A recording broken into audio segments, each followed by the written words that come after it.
Hello, everyone. We are hoping that you are. All right, I'll start again. Hello, everyone. We are happy that you are joining us today. You are always welcome here to share your heart, to share your gift, to share your talent, and to serve our community. I do wish that you have a great time tonight. Just know that when we are coming together, we'll stay open-minded, open heart to receive the information that's shared here with us and to receive the hearts of the people that share their heart out here with us and things that we shared here. My name is Julie Nguyen, and I am truly your friend. I'm coming to you from Orange County, California. Today is July 19, 2022. On behalf of Chris Johnson, I welcome you to our Oblast Brainstorm. Before we start our discussion today, if you could please mute your mic, all you got to do is press it once and it will automatically mute itself. Let's see if who has not, please go ahead and mute yourself. All right. Before we start our Oblast discussion, I would like to convey Chris Johnson's message to everyone who had recently prayed for him in surgery and sending your healing thoughts to him. He is home now in recovery. He is resting, and he appreciates all your prayers and your thoughts. And we'll thank God that he is not here with us today because he's doing well. However, the things that he had to take and the things that he had to go through really make his body not normal. Literally, this is just for fun. I was on the phone with him. He puked all over the place. And thank God he's not here with us, but we know that he's doing well. So thank you so much for all your prayers and your healing, messages sending toward him. If you could, everyone, please mute yourself. I would really appreciate it. What he is doing right now is he is focusing on healing. Therefore, if you want to send him messages, just please refrain from sending it to his phone. He has to keep his phone on, just any emergency or his family want to reach him, he'll be able to take it. Please refrain from asking him questions. If you are sending him prayers, please do that, helping him to recover, but please refrain from messages. Give him about 3 to 5 days. If you need anything help, please feel free to reach out to any one of us here. We will be able to help you. You need posting. You can also know who can post on there. You can reach out to any one of us and we'll be happy to do that for you as well. Please keep him in your prayer and also refrain from reaching out to him as well. Welcome everyone to our evening discussion about Oblast. For a lot of us who are joining us tonight, you might not know Oblast is. You might not know what it is and what it does. I would like to take a few moments just to share with you what Oblast is. Oblast, to me, it is a heart. It is the heart. It is the center of OnPassive.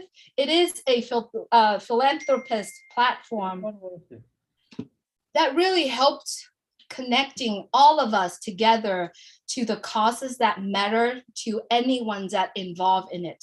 We are gathering together the right people to support the right causes and to the people that realize there are needs in this world.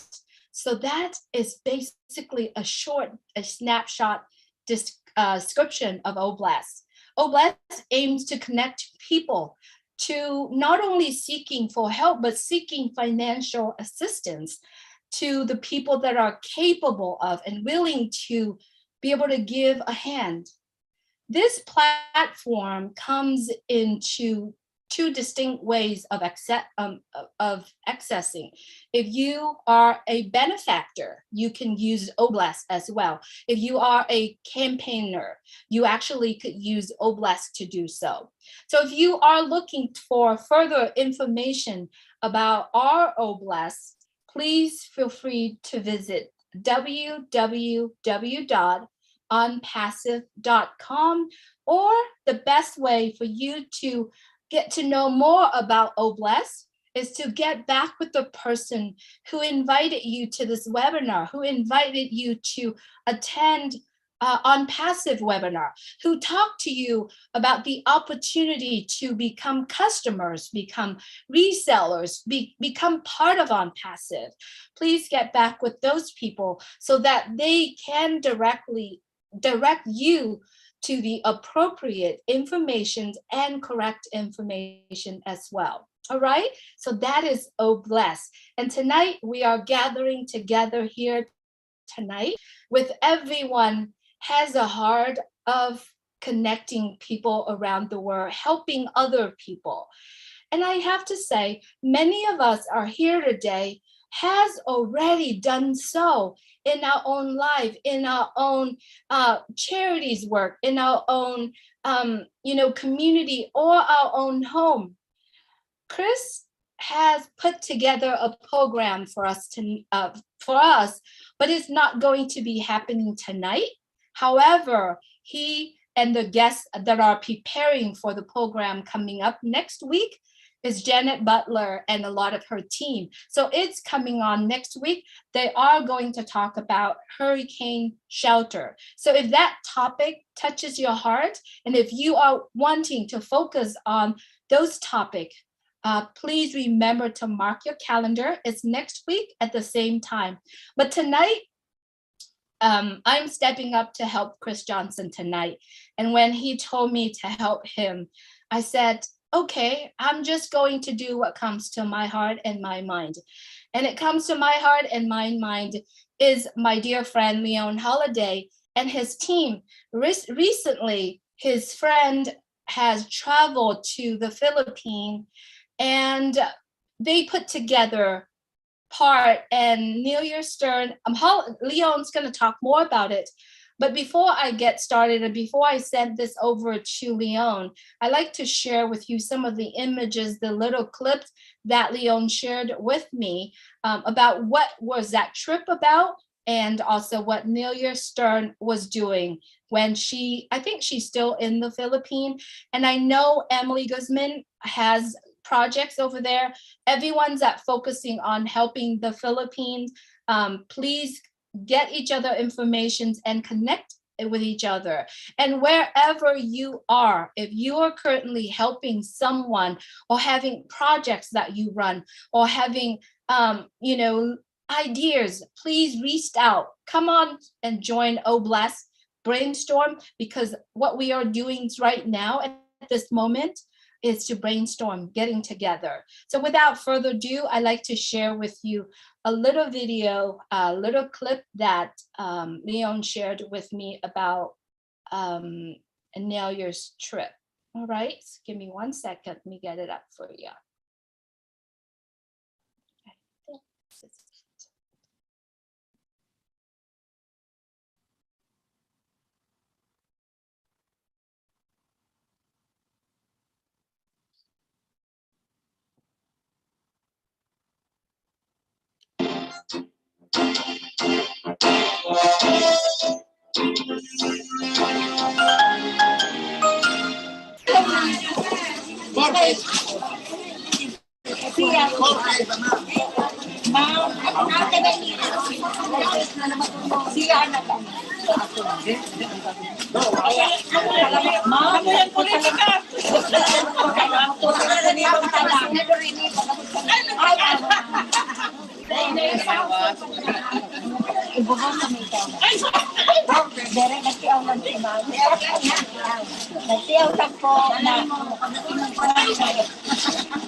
Pero sabi nga ni, ada sa tutuan, ano talaga, sa amo.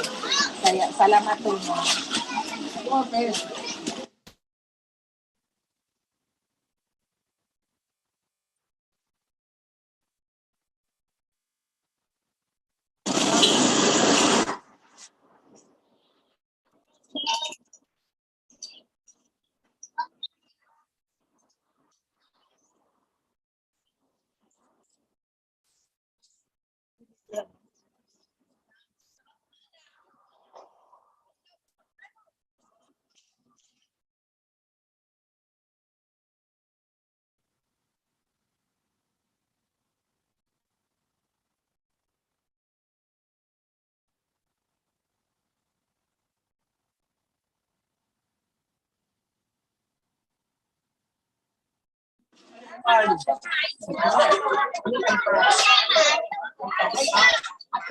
Okay.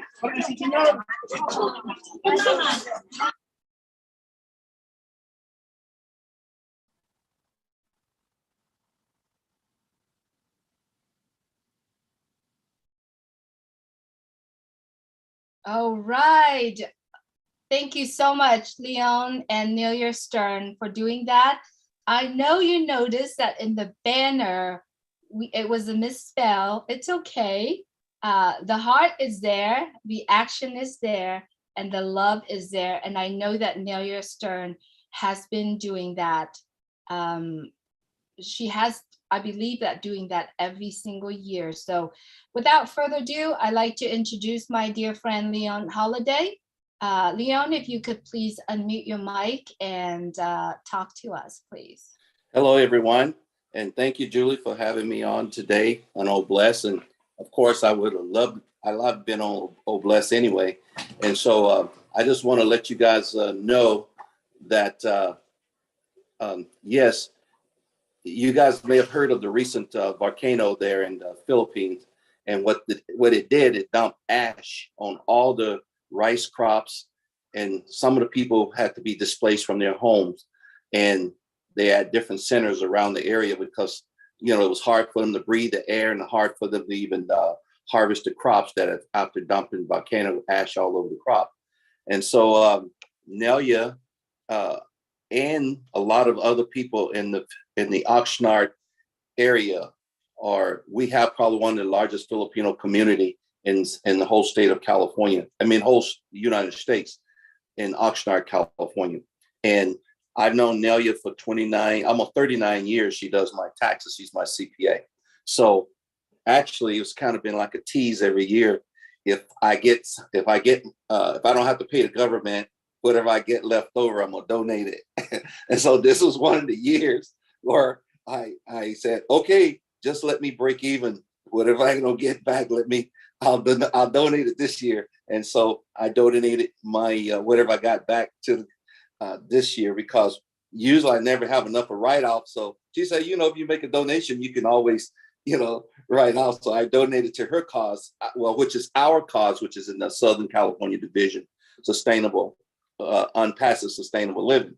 So we have few people. We have Kathy Wilcutt is part of the group. We have Emmy Kadane. We have quite a few people, Evelyn Garcia, Michelle Reyes. We all part of our group. And I just so happened when I started signing people for Passive, we were already there on the old blessed side, and it didn't take much more.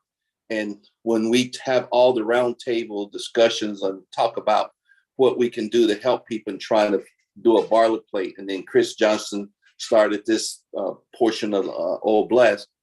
We're just at that point in time where we just decided we were already doing these things. Nelia was already doing these things. Kathy is already doing these things, and which she'll probably want to say a couple of things because she's on standby. And this could be done anywhere. This could be done in Africa, in many different countries throughout Africa. This could be done the same way we're doing it. If there's a cause, we just go to the cause.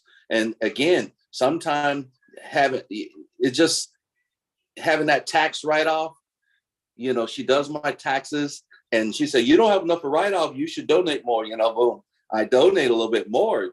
I could donate that to anywhere. That could be donated to any cause. Now, since we part of Unpassive, we all part of Unpassive, it's easy to donate it to somebody who, like Dr. Benny said about a week or so ago, with the other project, give it to somebody who going to go and deliver the money and buy the product and actually get it in the right hand. And Nelia is from that region. She's lived there. And so it's easy. And she does it like during the COVID. She was feeding, how many people couldn't leave their providence in the Philippines. They couldn't work. A lot of people work in Manila. They couldn't go to Manila. They didn't have food.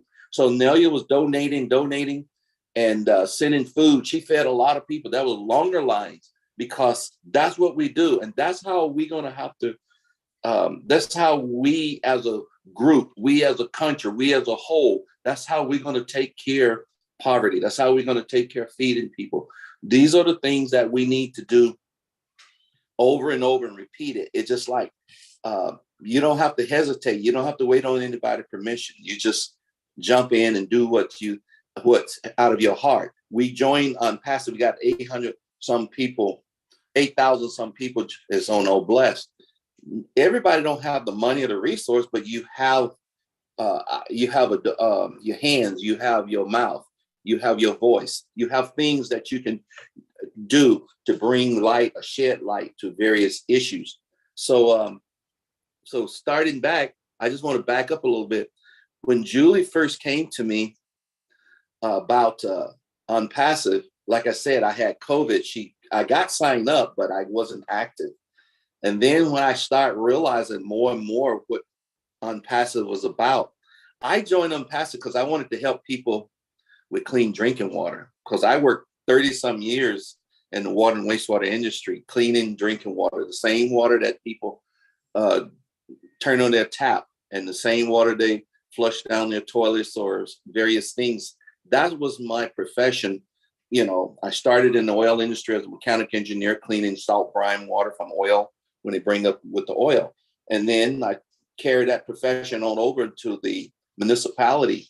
And so I spent my whole career. So I got into Unpassive and Oh Blessed. I figure I can help people have safe and clean drinking water.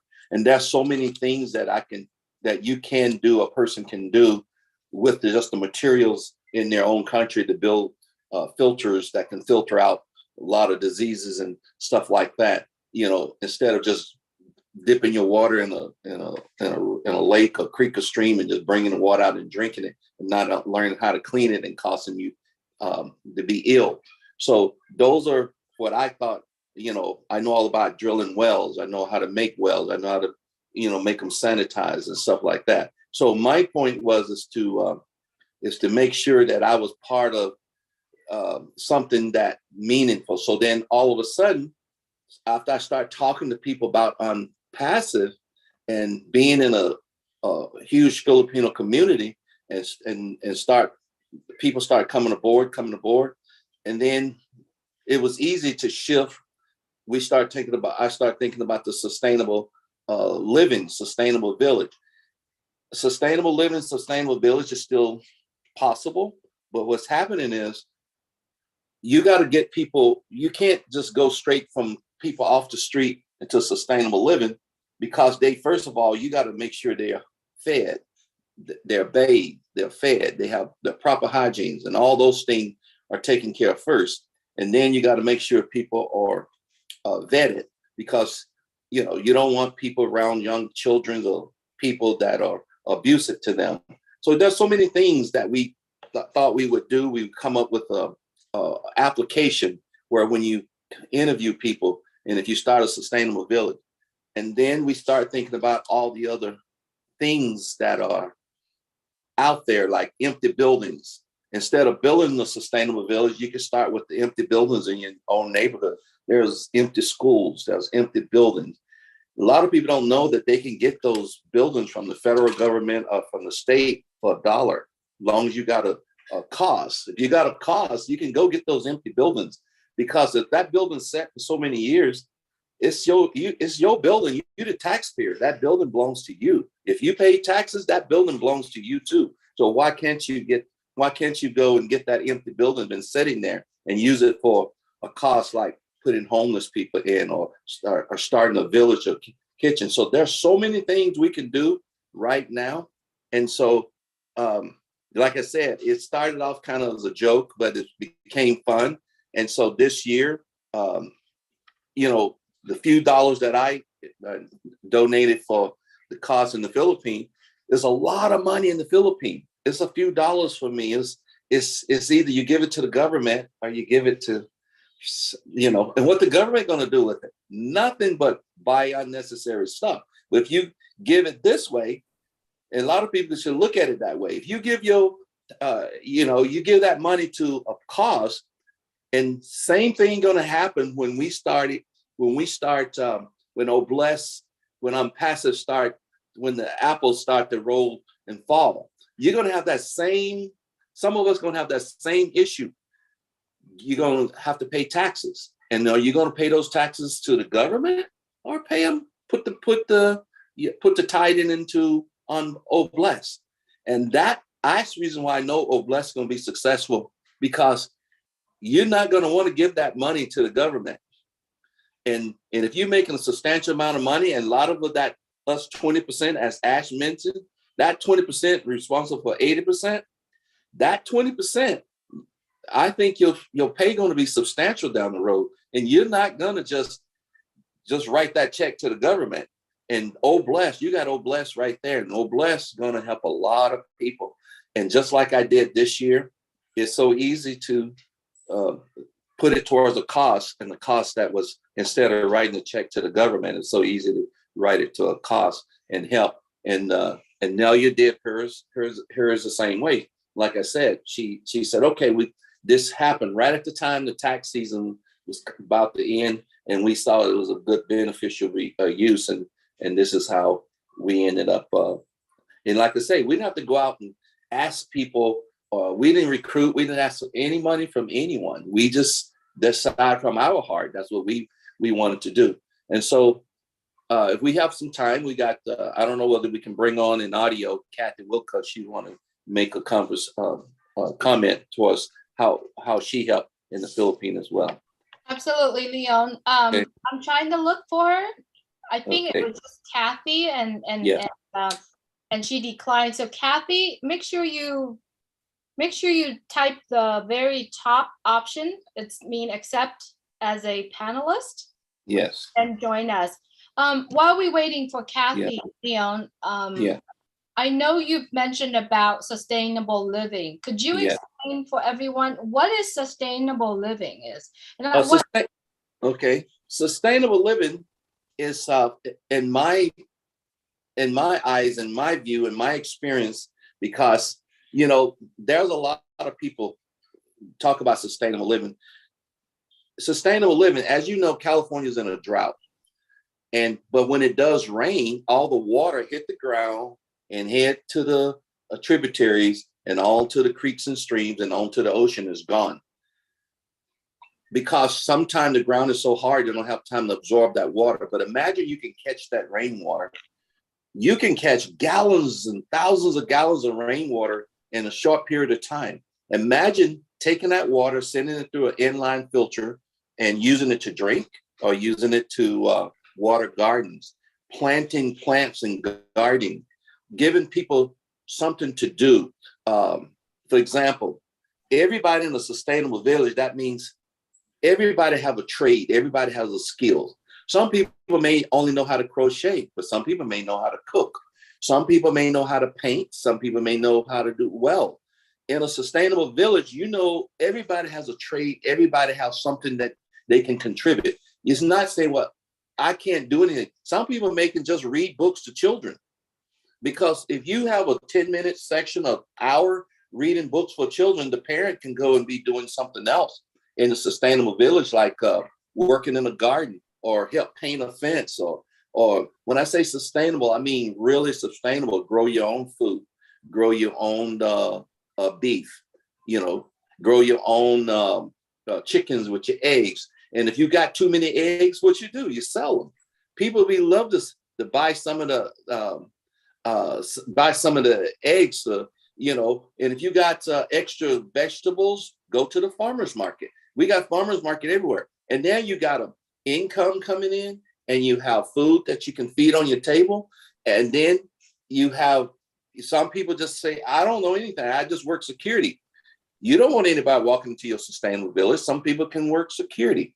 Some people can work all different portion. Some people wash dishes. Some people can wash clothes. Some people can fix hair. Some people can do nails. If you got a sustainable village with women and children, with elderly people or veterans, that's the way I look at it. And these people want to be vetted because they're in a sustainable village because they want to be there. They don't in the village because you're making them go there.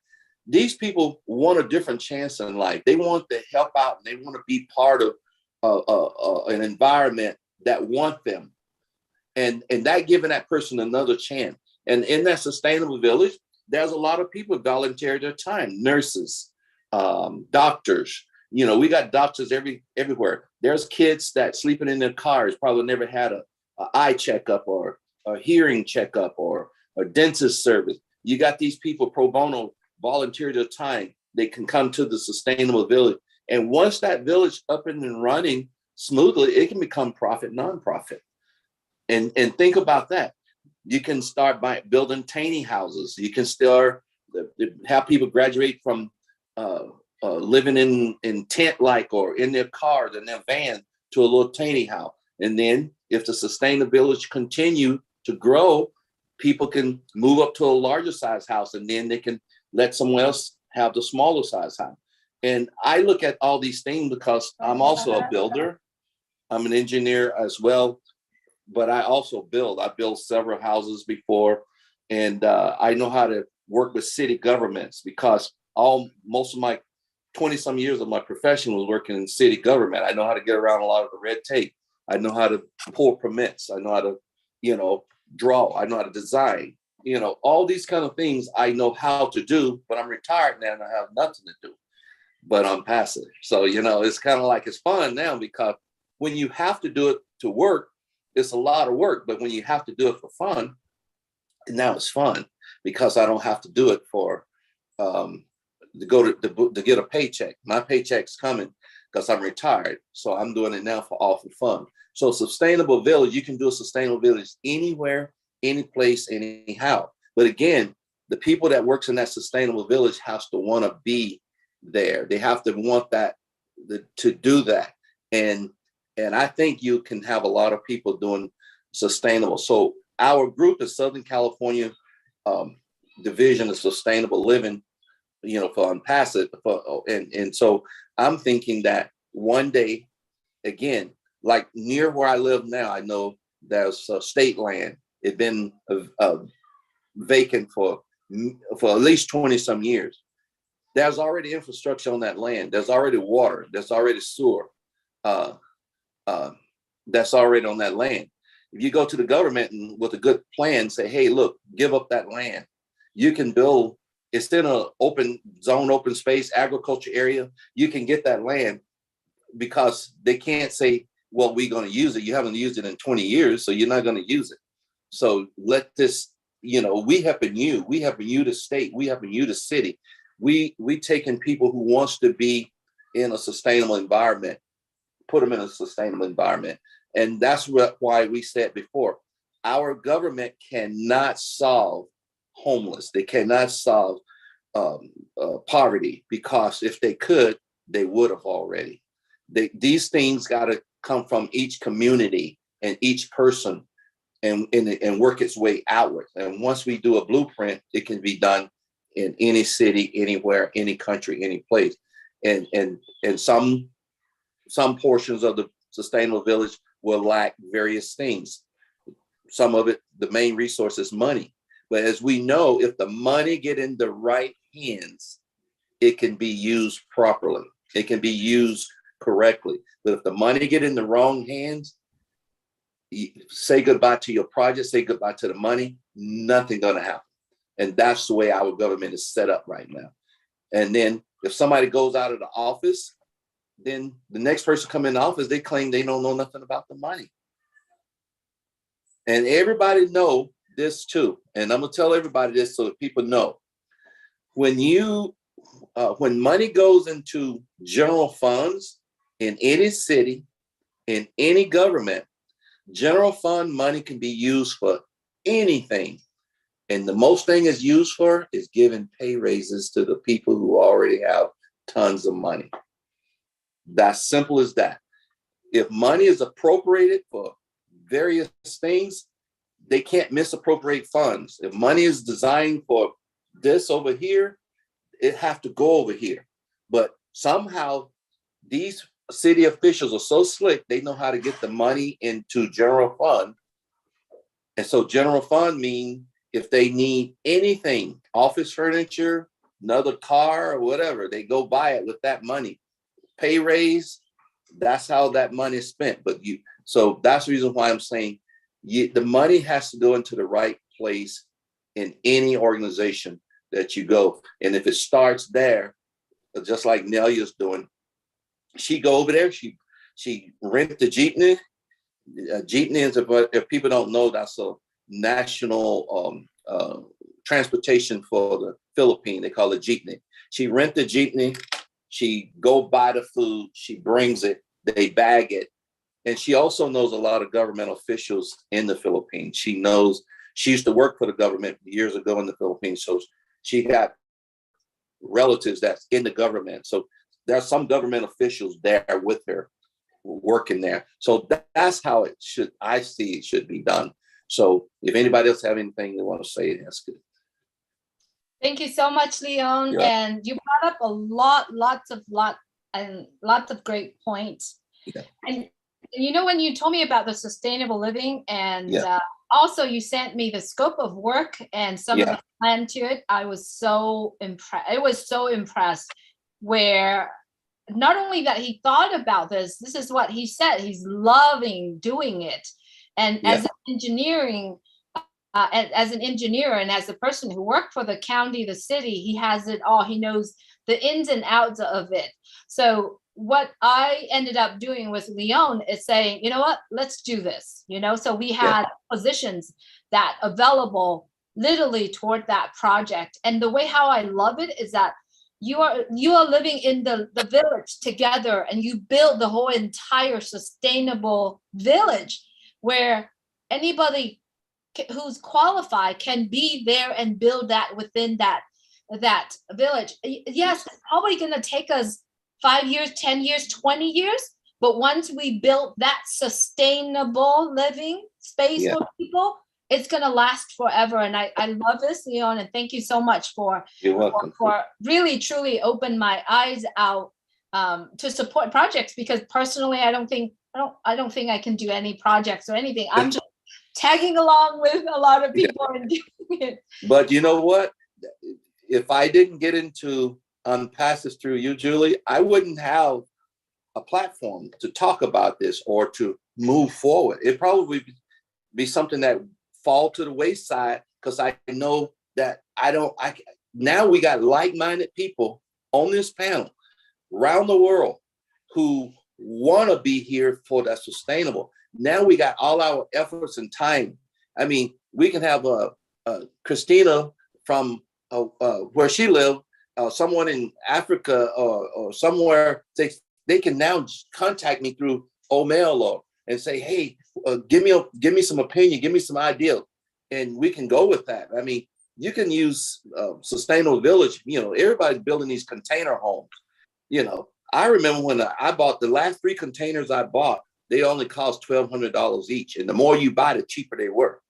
Now it's container homes. Yes, they've gone up, but those things you can use do a container homes. You can use the tiny home. There's so many things out there now that you can build. And we got, like I said, we got people walking on the street that are professors, got master's degrees. You got people out there that got welding, a great welder. They just took a bad turn, and you just got to help them with that problem they have, and see, are they willing to, if we can help you with your problem, and give you a part of something, can you move forward? But again, it's all about vetting, because again, you can't have the wrong people with the wrong group, and you do an application, you figure out what these people can and can't do. And like I said, just one quick example. If you're going to start off with women and children and elderly and veterans, even though you got women and children and elderly, you don't really want to put the elderly in with the women and children, but you want the elderly to be able to support the women and children, because they have a lot of knowledge that those children and those women, those young women, those young mothers, that needs to know. And at the same time, they need their quiet, their space, and over here. And then over here, you need another group for veterans. Some of them maybe have PTSD. You don't want to mix them all together, but you still want to let them know they got a coping group. They got a group they can work with. They can talk about war stories. They can do whatever, but at least we all here for the same cause. And that's the main thing. And I think once you do all of that and get all the people vetted, we have a long ways to go. And that's the reason why we're here today, together in this group. Everybody on this call, we're here because we have like-minded. This show was Oh Blessed when you clicked on it. You knew it was Oh Blessed. You didn't click on it and say, I wonder what is it today that you was talking about. You're here because you want to be here, and that's what makes the world change. People want to be where they need to be and helping in the right direction. We got all these engineers. We got engineer Mike right there. We got all these engineers. These guys are awesome. They get on there and they can talk about tech and they can do everything. Those guys, if you're an engineer, you can do mostly anything. You're not an engineer. A lot of people understand when you're an engineer, you're not just an engineer. You're a scientist. You're an engineer. You can read blueprints. You can read schematics. You can do that. Engineers can do whatever anybody else can do. I guarantee you, engineer doesn't have a weld a day in his life, but I guarantee you give him a torch, he can weld. Because he can read the blueprints, he can read the schematic. That's what Oh Blessed. Everybody here can do something. Everybody can do whatever. And all you have to do is just do it and have leadership and guidance. And once you got the leadership and guidance, you say, okay, that's your project over there. You don't have to micromanage it, just point to it. That's your project. He's an engineer. He's going to figure it out. He's going to figure it out because he knows how to ask questions.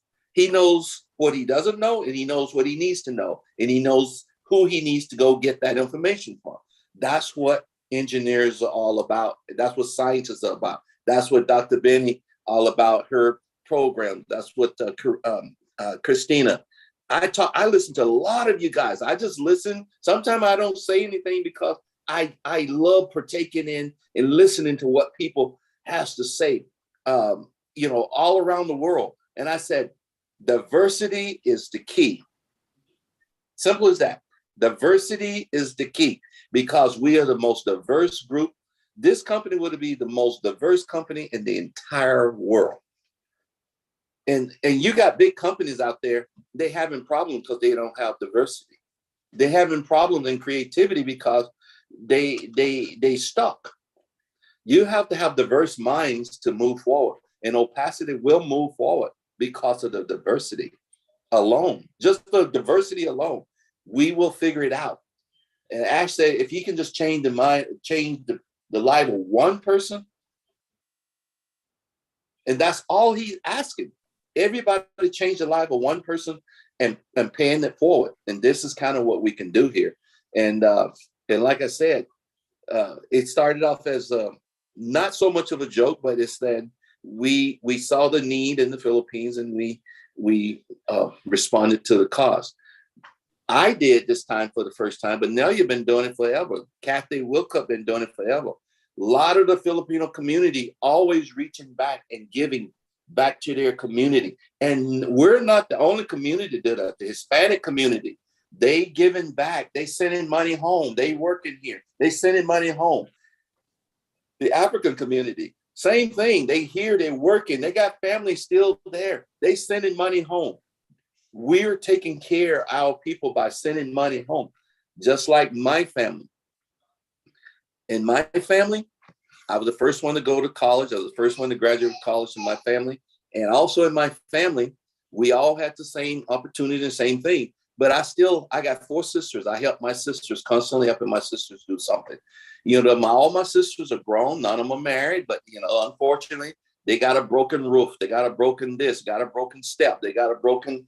I'm helping my family because how do I feel successful when my family are poor? How do I feel successful when my family can't pay their light bill? If I'm walking around with a ton of money and they can't pay their light bill, how do I feel successful? That's how you got to look at it. You got to help the one that helped you somewhere. And I'm going to say this, and I'm going to give it up. when the day I got ready to go to college, I had zero money in my pocket, zero money. My older brother gave me the last $20 he had in his pocket. The last $20. To this day, I can never forget that. I can never forget that. So when my brother, when I got a really good job, I went to my boss and said, my brother knows how to do this and this and that. And he said, we just need a person part-time, blah, blah, blah. My brother needed a job. They brought him on to Ventura Regional Sanitation District. My brother retired from Ventura Regional Sanitation District, running the whole entire vacuum team, cleaning out the sewers on the streets with the vacuum truck or whatever. He got a full retirement out of it. I could never forget that, what he did for me, that $20 he gave me. And that's the last money I received, from my parent or from any family member. And I want to make sure. And we all have those stories in our family that we can reach back and we can pay. We have to just do it. And OnPassive is one of those places that we can do it. So right now, all my sisters are signed up in OnPassive. All my cousins, all their daughters, family members are signed up. So pretty much I got 20, 30 family members, or even 40 signed up in OnPassive, because all I did was tell them, share it with them, because they said, we believe in you, so we're going to do it. Simple as that. Like, I believe in Ash. I believe in Ash. I believe in Julie. I believe in my people. I just did it because the people I believe in. I don't care whether it work or not. I know it's going to, but I don't care, because I just believe in the people. And that's why we are where we are. And that's why we're here on Blessed. So I just wanted to share that with you guys. Thank you so much, Leon. Wow. Thank you so much for your loving and your sharing of OnPassive, and first of all, trusting me. Just a little bit between just everybody kind of know where Leon and I fit into this pictures, because he's kind of sharing a lot. Yeah. I met Leon about 3-4 years ago, almost 4 years ago. Yeah. At one of the events in the company that we were together. And that was first time. I think we only met personally, like face to face, probably about 3 times. Yeah. But he's on my Facebook, and he's been a friend, and he just kind of watched me going, right?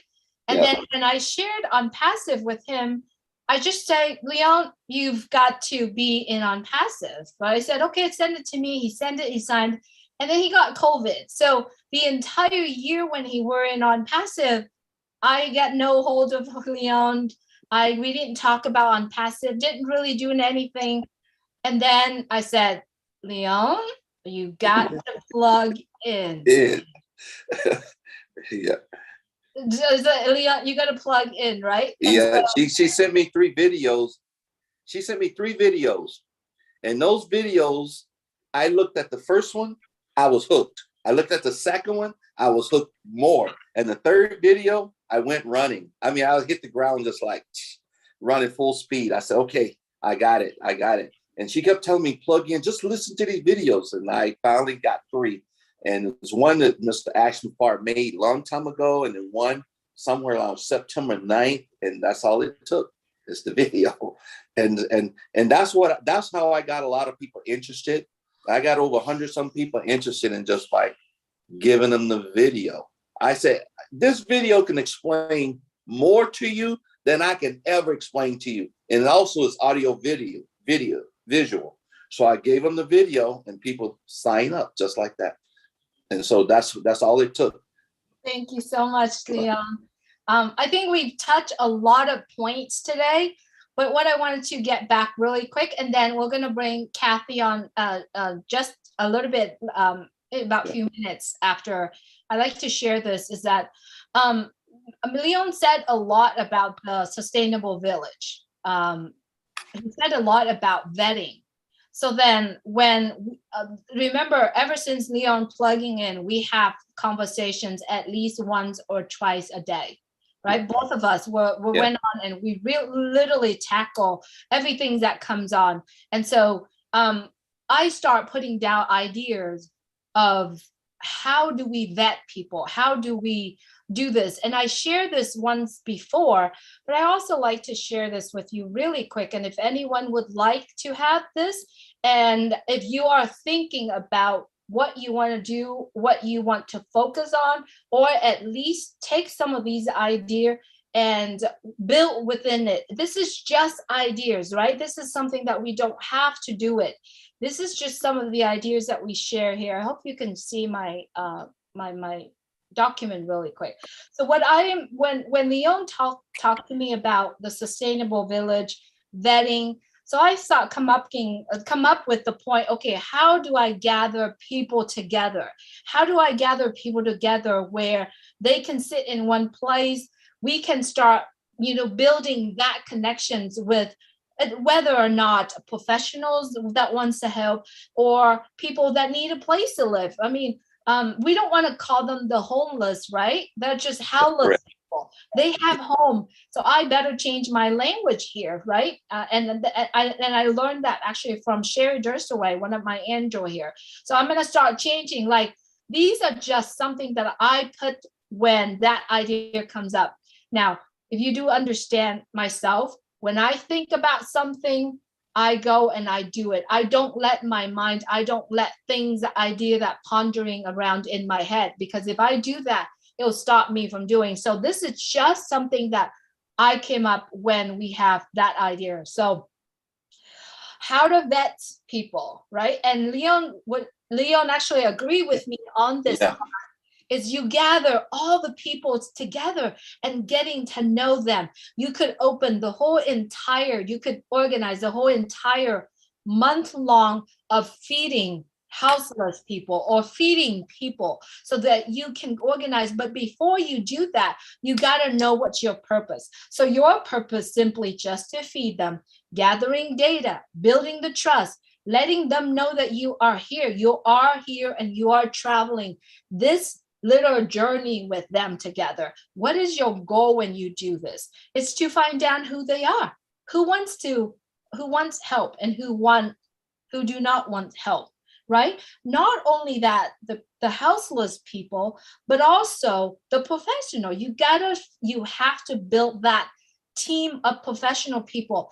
It could be from doctors, nurses, social worker, it could be from everywhere. Doesn't matter, every single one that has vision and a goal to help people, right? So this is something that just some of the idea, and I'm not going to go further into the plan, but this is just an idea. If you want to do what Leon share here in terms of the sustainable living, or if you just want to gather a group of people where you get to know them, where you get to learn about them, I believe if we everywhere around the world start organizing a 1 month or 3 month feeding the people, right? So that we all can tackle that together. Leon, did you want to say?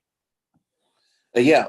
It's exactly what you're saying is exactly true, because if you don't, if you can't just take people again right off the street and put them in a sustainable environment. You gotta, because some of the people again, they've been out there so long, and their hygiene, their mental capacity is gone because they've been sleeping on the street. You have to put those people in a position where they feel comfortable enough to talk and tell you what their needs are and what their problems are. And some people are unstable to be in that environment, because you're there with women and children, you got schools, you got people who actually got trades, and you don't want anybody disruptive there. So you got to make sure. And here's another thing, you hit it on the head too, Julie. You mentioned something. You can't call everything homeless, because if you call it a homeless place, you already set up a stigmatism, and people think it's going to bring the value of their property down, and they don't want you there. They don't want the people there. And you got to call it something like sustainable village. And really, you allowing anybody into that village who have skills that want to participate and help. So you taking away that they don't really know that you've already vetted those people, and those people are homeless. You bringing them in as people part of a project, and people can get behind that. But in Orange County, where Julie lives, somewhere down in Orange County, the city of Orange, I think it's a city of Fullerton, the government wants to build this high-rise building for homeless people. People voted it out of their neighborhood, and that building has not been built. So like I told you, the government cannot fix the problem.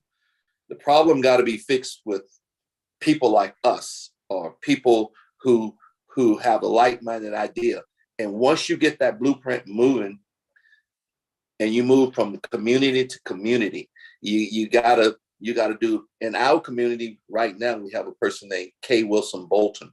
She's been feeding the homeless and running a soup kitchen, a place where they can come and get a shower for years. But it's the people who still live in the riverbed. They live in the riverbed. They live in the bottom, and every time a big fire comes through, they get burned out of the riverbed. So the sheriff go through and move them out of the riverbed, move them, and then move them down. A few months later, everybody back. The grass grow back in the riverbed, and everybody back. But the problem is, she consistently feeds them. That's her capacity. That's as far as she can go. We consulted with her, and we have an empty Kmart in our building, in our city. Brand new Kmart built, 5-6 years ago. Things still in perfect shape. All the infrastructure there, the water, bathroom, everything. All you have to do is put so many beds in there, split it down the middle, put elderly people over here and homeless women and children over here. Then that way you can further vet them. But now you got another stage to go, get them from that stage to the next stage, to the sustainable village, and take all the stigmatism away from the people who gonna say, because someone have a house that costs $600,000, $700,000. The first thing they're gonna say, I don't want that near me. I don't, and they're gonna raise hell with their council member. And remember, all these people are elected officials, and the elected officials are gonna listen to the people that raising the most heck. And some of it could be their own cousin, family member, sisters, mom, dad. They don't care. That's why it has to be done systematically through another method, another way. And the blueprint has to be, you got to change the way people think. Also, you educating the people, and you educating the homeless people. So who has to be educated the most? The people, the regular everyday people that has a job, has a house. You got to train them as well as training the people that you got to get off the street, because it's not going to change if you don't. Thank you so much, Leon, for coming in here and share with us a lot of other idea that you brought on. I think we touch on a lot of points. Also, he had mentioned about, buildings that are empty right now. If you have that around your area, you could put together a proposal.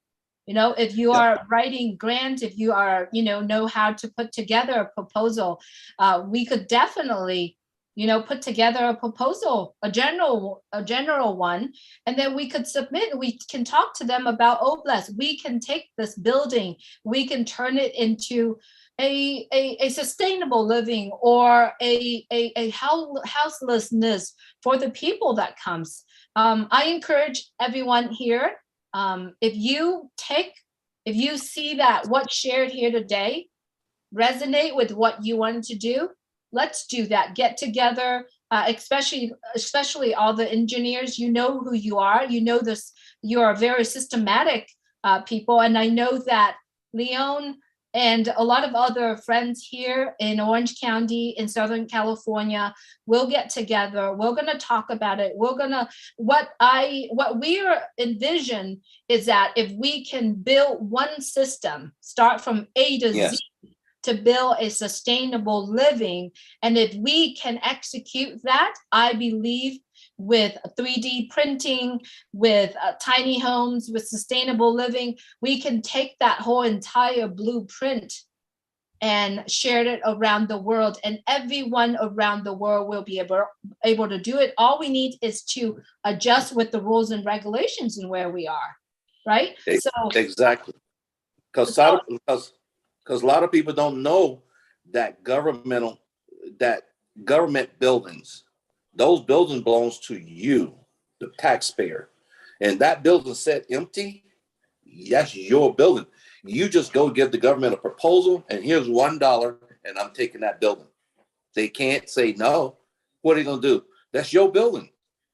So a lot of people don't know how the government works in a lot of places, and that's how a lot of people homesteaded property over the years throughout the whole entire United States. A lot of people got million acres from homesteading because government say this is our land, and they homestead it, built a building on it, and the buildings, all they had to build a 500 square feet, or 300 or 1,000 square foot building, and they took the building, they took the whole property, and that's how things work. And the government works the same way. And I know they don't work the same way in all countries, but all countries have certain methods that they can use to get the government or activate it or to move away from holding on to stuff that they don't use. And same way with cars. There's the buses, most government agencies, you can only drive a certain vehicle like an ambulance or city vehicle to 70,000 miles. When I was working, I went through 3 brand new vehicles, and because I was putting 300 miles a day on my vehicle, I went through 3 brand new. Sometimes in the middle of the year, they're giving me a new vehicle, brand new. There's nothing wrong with the one they getting from me. They gave me a brand new 4x4 pickup, but nothing was wrong. They have to auction the car off. You can get those cars, those same cars. If you got a cause, you can say, I need 10 of those cars that you auction it off. And you go and give them $20, and you got the car. Even though the cars are still worth, thousands of dollars, but because they're government taxpayers' cars and vehicles and stuff. So it's a lot of things we can do. Thank you so much, Leon. I'm excited. I'm glad Yeah. that we were having the opportunity to share this out. And let's go back to the Philippines. I know we started with the Philippines, and then we ended up in Southern California. So let's get back. let's go back to Kathy. Kathy, are you here, Kathy? I know I brought you on. Leon, do you want to talk a little bit about Kathy, what she does? I met this woman in one of the events, Kathy, she's part of the Southern California Sustainable Group, which is Julie part of. We all part of. Everybody in Southern California, even some people that part of our team in other states, they still part of our whole team. And what Kathy does, she's worked as a security guard for like Costco and various places, and she constantly have run-in with homeless people. Homeless people like to take shelter wherever they can, where there's a lighted area, where they can go and prowl at night and look in the dumpsters and things like that and scavenge for food and whatever. So Kathy keeps water in her car. She keeps food. She keeps cookies, things in her car that she thinks they may need. And she's a woman. She's out there by herself, and she's patrolling various areas, and she run across these people. And the way she makes friends with them, and because sometimes you can be mean, because her job is to keep them off the facilities, keep them away from the Costco facility, from going into the trash can and looking for stuff. So what she does is she offers them out of her goodness of her heart. She offered them food. She offered them things to drink, and she makes friends with them. And she tell them, go right over there. Don't come over here. And she gained their respect by doing various things. And she made a lot of friends with various people like that. And another thing she does, she sends toys, clothes, food. She gather it and she send it to the Philippines. She's not just sending it blindly to the Philippines. She has a daughter over there, and the daughter is connected with several different churches, and she sends things over there. I give her boxes of toys belongs to my son. When I see him not playing with those things for over 6 months, I gather and put them in a bin and ship them out the door. And I tell him, because these are toys that have been passed down to him as well, and other things or toys that I bought. He spent a lot of time playing with Legos and Nintendo Switch and all that kind of stuff. So all the other toys just pile up in the middle of the floor. So that some other kids can use those toys. these kids around the world, so different places. So Kathy gathered the toys and You mean like clothing and various things, and she sent them to the Philippines. And her daughter have connection with various churches, and around Christmas time or any other time, kids have toys and things. And she does that. She sends food, just like Nelia does. She sends food because different people from the Philippines, from different provinces, and they want to take care of the various people in their different province. And you don't have to just do this for the Philippines. You can do it for any other country, Bangladesh, Africa, India, any country that needs the help like that. You can actually, because we in like 200 some countries, you can find the need for every different country, and you can figure out the methods, the different ways that you can send stuff, and you can get it to the right groups. Right. Because Leon, I think Kathy is in the house, Leon, and I go think ahead, Kathy. she's still at work.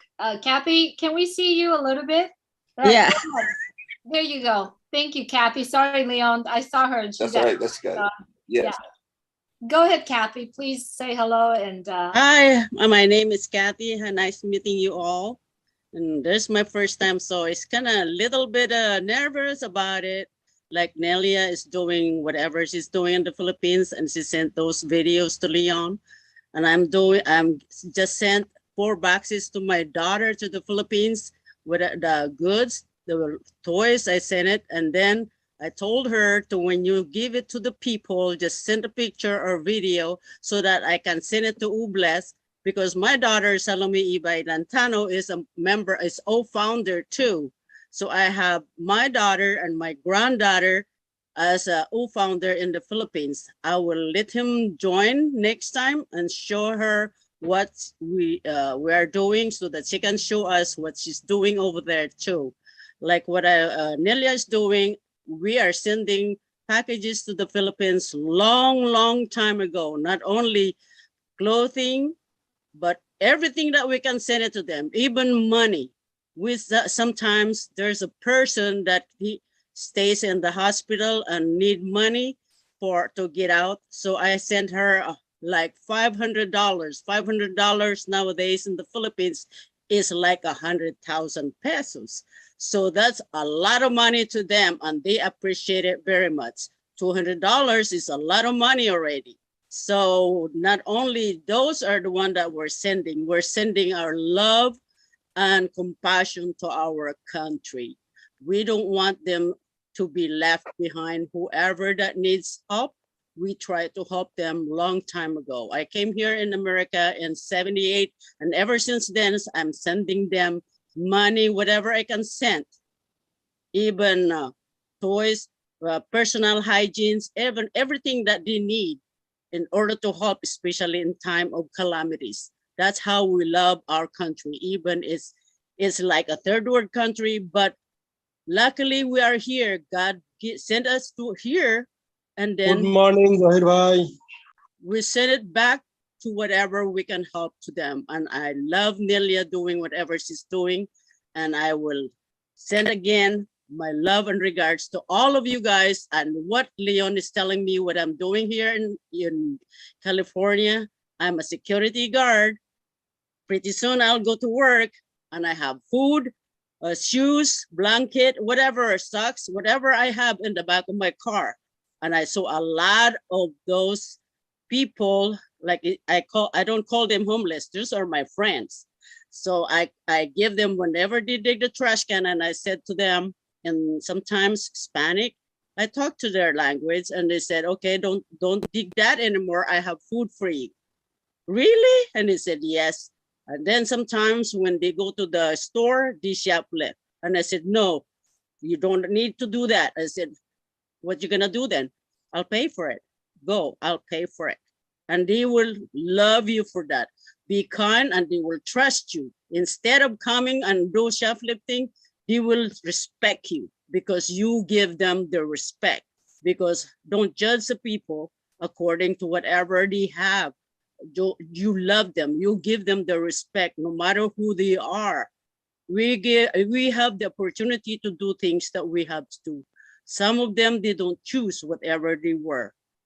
Some of them, they said, oh, I remember one lady, like I told before, when we have that meeting with Julie again for Southern California, I meet an old lady that she is just kicked out by her own daughter, a family member. And she was crying up to the top of her voice. And I asked her, what's wrong? She said, I'm hungry. And I said, okay, come with me, I give you food. And I said, I'm cold. Here's the jacket, here's the shoes, here's the blanket. The only thing I cannot give you is a housing. That's why a sustainable village is a good thing to join. When Leon showed me that, I didn't hesitate. I did not say, wait, I will think about it. No, I did not hesitate to do it because I already know what's in there. And I said, okay, I'll join.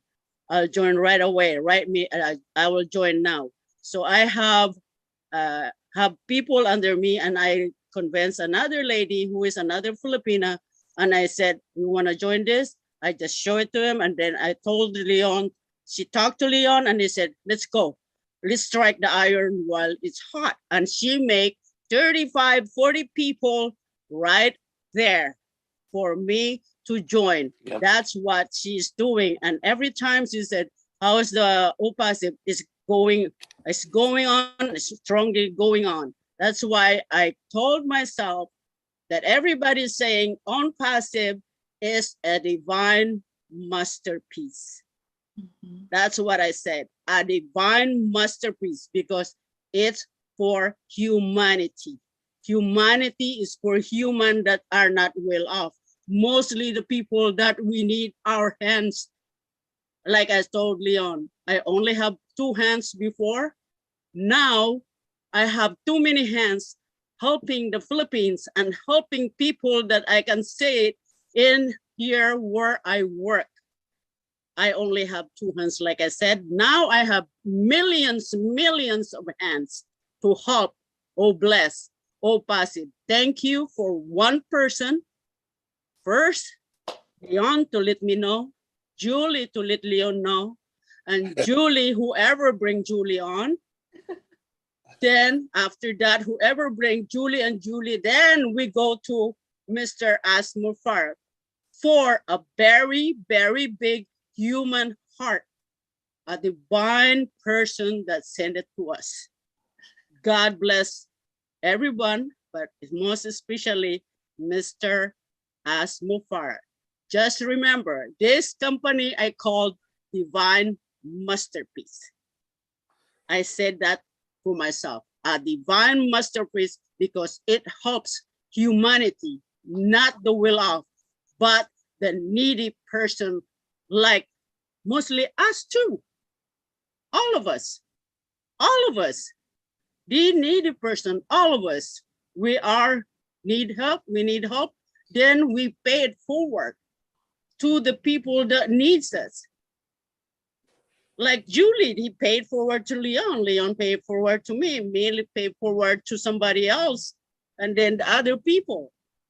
Keep going, we are getting stronger. Like I said, trust one another, have a confidence to each other, have a good teamwork, and nothing is impossible. We can all do this in the name of the humanity. God bless you all, and God bless humanity, Mr. Asmo Farah. I love you guys. Oh my God, Kathy, I love you. I love your conviction and I love your heart. You make me cry right now because of what you are doing, Kathy. I send you a biggest hug because I met you in person. And guys, if you haven't met Kathy, little lady, right? Head in a blue dress, running around and help everybody, try to get everybody food in that event. Try this, do that. And then at the end of the day, she's gathering all the extra food. Oh, put it here, put it there. I'm going to have somebody's going to need this, right? So you see her heart right here. And all it is, that's all we got to do, right? From here, from now, it started from your heart and do it. And you did. You make all of us cry here because of your conviction and your love for humanity and your wanting.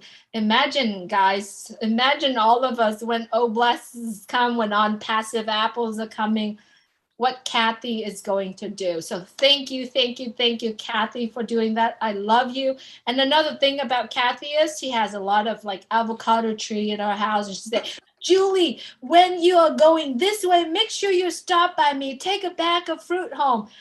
That's called loving and sharing. And I love you, Kathy. I love you Please too. stay safe. Please stay safe. You too. Thank you. Thank you for having me, and God bless you all. Thank you so much, Kathy. Thank you. Appreciate you. Thank you, Leon, for You're having welcome. you here Yeah. with us today. Thank you, everyone. Do you have any final sharing? Then we're going to start bringing on people to talk about it. Yeah, and I won't bring on anybody else, but the thing about it is we have people like Michelle Reyes, again, who doing something for humanity. And she got people, young women that's getting out of jail, who've been in jail. Some of them even lost their kids and coming out or for various reasons and things. And she ministered to them and she give them hope and she helped them fill out applications for job. And it's just crazy how we just have for just the sake of passive, how we all came together. And when you just say, "Oh, I'm passive and oh bless," and humanity, a company for humanity, it doesn't take people long to just say, "Oh yeah, I want to be part of that." And Michelle Reyes is part of it. She has a ministry up and going. She's very busy. And I'm talking about their own time. They're not getting paid. Nobody's giving them a check. Nobody's doing that. I mean, there's their own time. Leon, I see Michelle is in. Do you know if she's joining us? I see Who's Michelle that? the attendees. I know she's listening, but she's on. If she wants to come on, she can. But I think she was joining us right now. Yeah. Michelle, if you are in, just please unmute your mic. I think she's in. I just brought. Continue, please, Leon. I just want to disrupt you. But yeah, so Michelle, she's on it. She had just finished showering when I talked to her earlier, so she was probably indisposed right at the moment. You know, some people not dressed up to be on the mic, and rightly so, because we're a professional organization, so she's probably indisposed. And so my point is that she does so many outstanding, wonderful things, and basically just by me hearing what she had to say. And she said, Leon, if you do a sustainable village, I'll do that. I'll be part of that. I'll help counsel.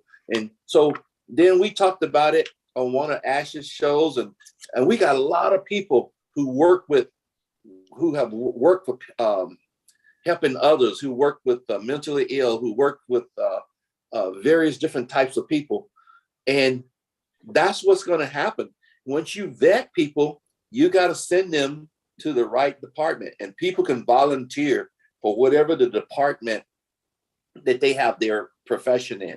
If there's to nurses, they can go doctors, dentist assistant, dental assistants, whatever they are, whatever walk of life. Because and one day we was talking, I said, look, I got ahead of the cart. I got ahead of this thing. You can't go to a sustainable village if you can't stand to interview the person sitting beside you because they smell so bad because they've been on the street.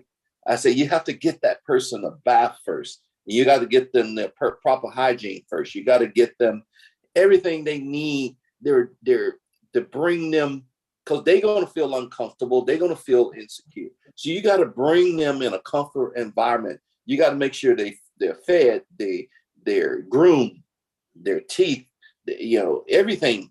They've seen a doctor.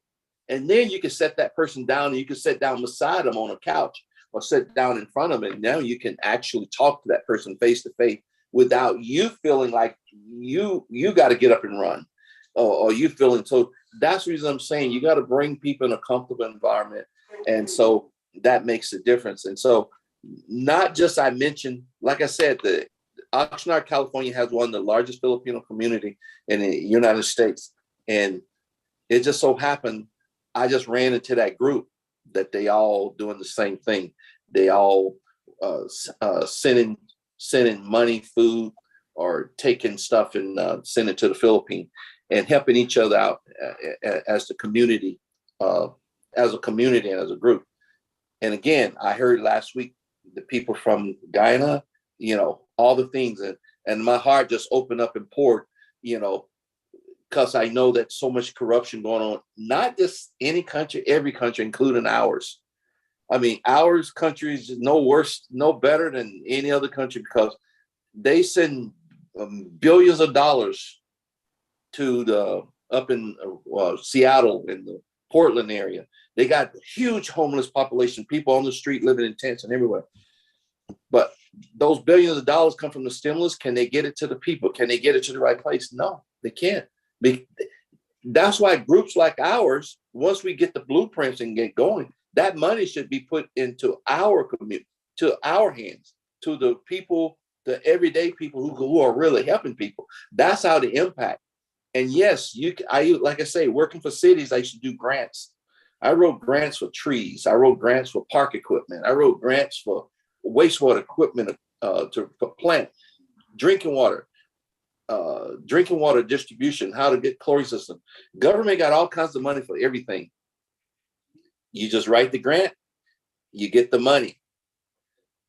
They also got money for homeless people. Yeah, they got money for homeless people too, but how you get it to them. Exactly. And I think Michelle is ready now.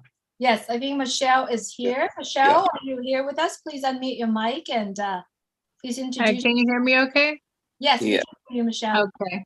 Sorry, I'm in my PJs, but that's okay. Thank you for everyone. I'm Michelle. I learned about this on Passive through Leon, and we're part of the Southern California group. And so what I do is I minister. I do a lot of emotional and spiritual work. And I've worked with homeless people. I've worked with people who are, living in tents, and me and another pastor would go and we would get up early, make lunches, put them in the brown bags and hand them out. And it's true, you do really have to get their trust and start talking to them before they're going to walk into a sustainable village, whatnot. And so what I learned is just like Kathy, nobody's paying us to go out there and to talk to these people. It's just because we have a compassion. And for me personally, I had told myself, if I have the time, I'll give my time. And whenever it comes a time where I don't have the time, I will give money to others who do have the time to go out there and show compassion on these people. And they're just looking to be, heard sometimes. A lot of the times, they're just down and out. And it takes people like you guys to have passion in your hearts to just lift them up. Sometimes it's just a word. Sometimes all they want is for someone to encourage them or give them a bottle of water or, say, what, let me pray with. Sometimes they just want a prayer. Sometimes they don't want a prayer. Sometimes they just want a hug. And I mean, some of these people that I was out there and feeding, they hadn't been, hugged in years. And it's so sad to know that, people just try to dispose of them and like, okay, not in my town, not in my town. And it's true. A lot of these people, a lot of them got out of jail and they have nowhere to go. I also worked in it's called Lighthouse for Women and Children, and it's kind of like a recovery. These women are coming out of jail. They have nowhere to go, so they put them in the Lighthouse and they teach them life skills. They teach them how to get a job. They have to do something. They got to do laundry. They got to do cooking, cleaning, all those things. So it's just not a handout. I call it a hand up, because you're teaching these people skills that they're going to use and further themselves once they, go on and move on and hopefully to do something greater with their lives, they're going to take these skills. So I like to say, it's called a hand up. Even the ones that are, homeless and whatnot, I always call it a hand up. And we don't call them homeless. We call them homeful, which means that they're hopeful for a home one day, or something that they could look forward to. Because if you just keep saying homeless, it kind of has like a negative stigma to it. So we say homeful. So a little bit different. But so, number one, passion, compassion for these people, just love on these people. That's all they're looking for. And it's free to give love. It's free to give a smile. It's free to give encouragement. Like Kathy, I carry blankets in my car. I carry usually granola bars, or I carry water, socks. And they see me. When they see my Jeep coming, they already know, oh, this girl has food, or she has water, or she has a word for us, or, she's here to just check on us. And they're humans, they're human beings just like the rest of us. And we just need to let them know that we care. And on Passive and this sustainable village is amazing, of the lives that it's about to change. I mean, look at us. We're so excited about it. And to be able to help and pour into others that maybe just did not have this type of opportunity. Many of the people that I met in I called it Tent City, because unfortunately they just pitched a tent and they lost their jobs, and they couldn't pay the rent, and they're out on the streets because these people were living paycheck to paycheck.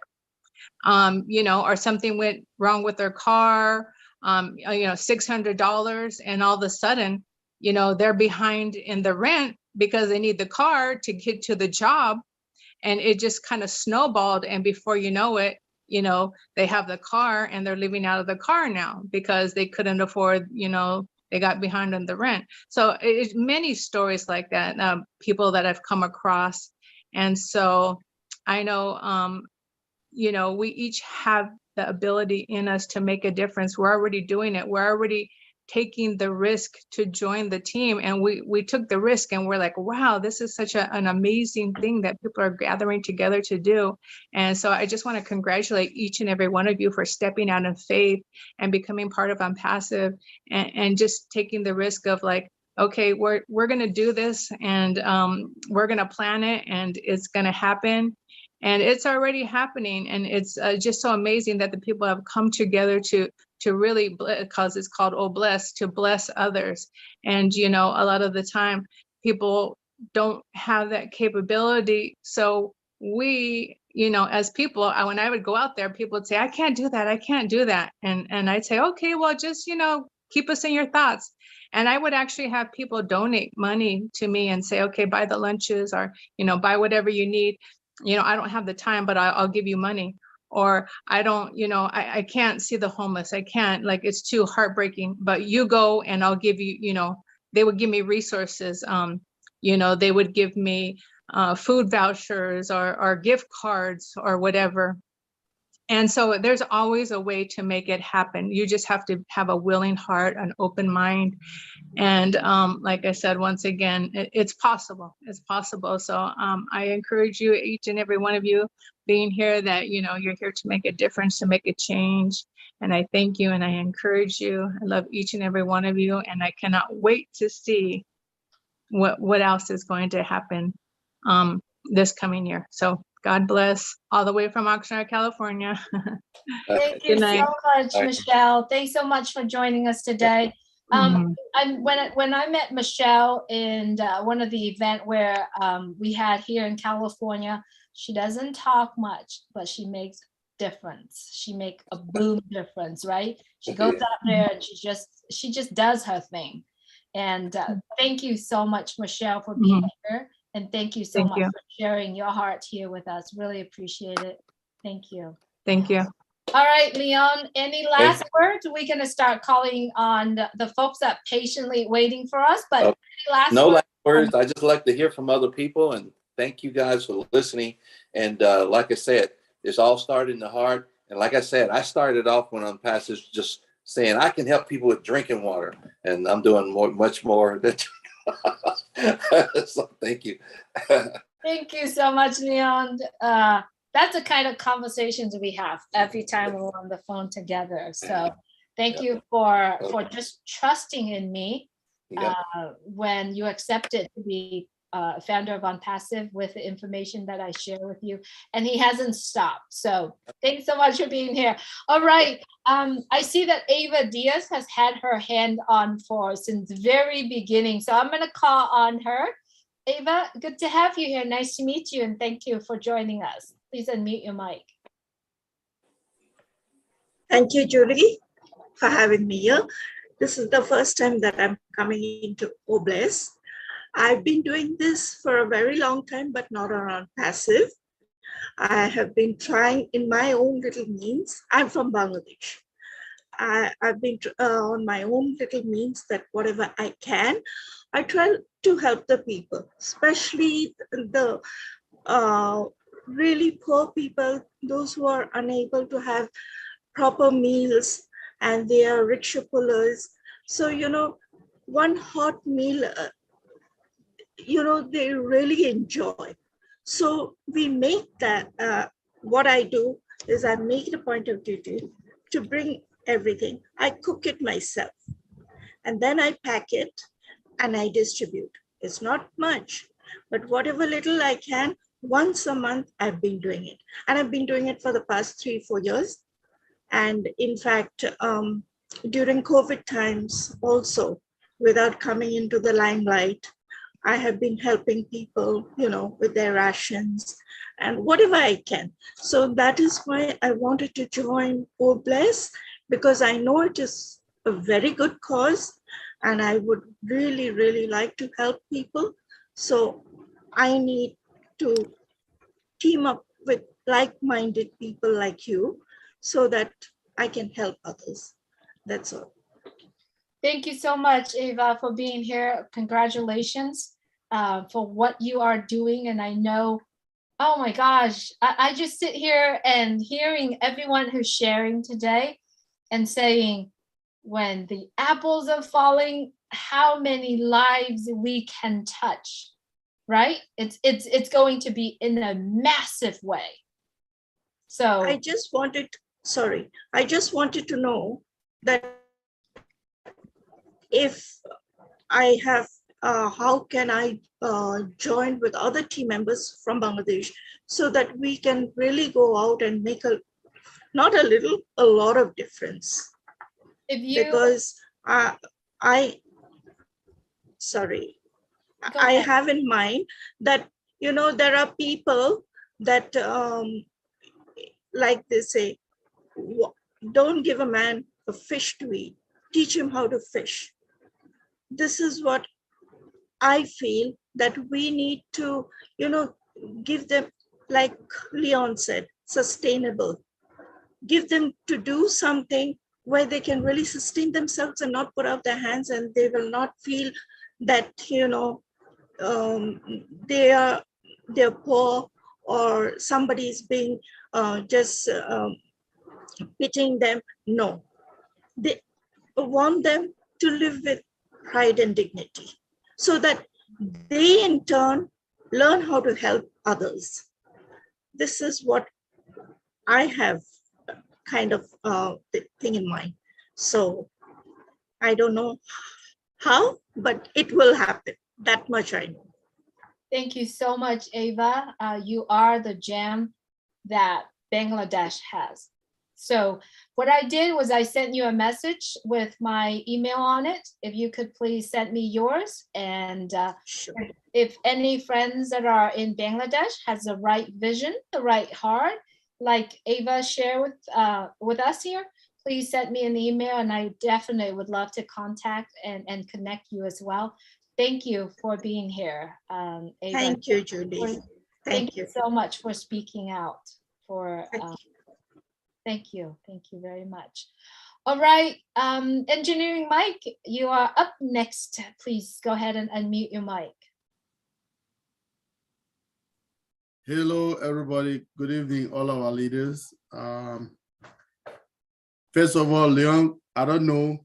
It's like you just put me into space, into another kind of trance this evening. with all the technicalities and all the know-hows. Like we say, we learn every day in OnPassive. It's like a big learning field. We just want to thank all the leaders. Leon, thank you very much. Katie and Michelle. And Michelle, thank you people very much, and Eva as well. So it is a journey. We just started. We're still going, and these things are being unfolded.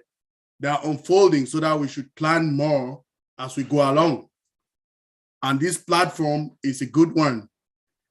We say healing mercies to Chris. I pray for him. I'll send him a prayer. He's healing very well. We thank God for that. This platform, when you come here, if you don't go on with one something that you learn, then I doubt if you are really here. It's a big place for us to come and brainstorm in all of this.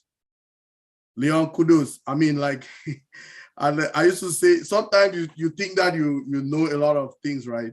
But when you see another expert who knows, when he talks, you understand, you buy, and you guys resonate in the same frequency, right?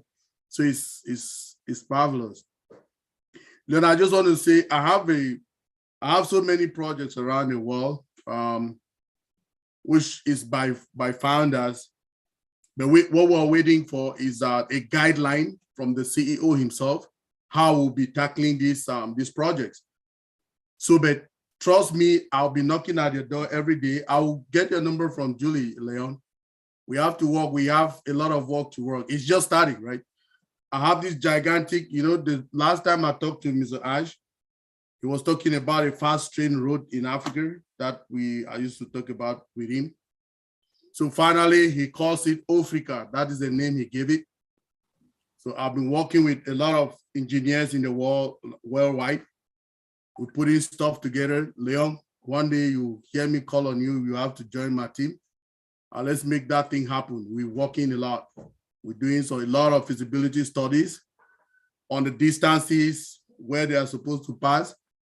We have consultants. I have consultants who have PhD all around the world. They have like project managers who are working. So I would like you to join me someday. I just want to say thank you. I mean, like Julie, what you came out with this evening, some days you just come here, you don't even know what you come and meet, right? So it just, when it starts like a joke, but when it goes deeper, you see how it goes deeper and the stuff is coming, it flows. Thank you, Julie. Thanks for the anchor today. Thank you, everybody. I wish to work with everybody here. Thank you very much. Thank you, Engineering Mike. We all come here and speak our mind and our hearts, and that's where it has happened, right? No matter where you are, when you get together, you just let your mind and your heart grow together, and that's why we're all here together. So thank you, everyone, for being here today.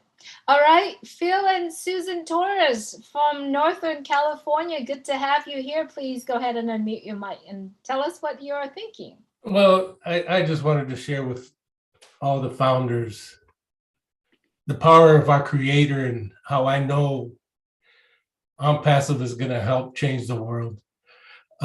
Today, Julie, I just had met you and I sent you a text asking about California O-Founders. And something today told me to get on this website, and I did.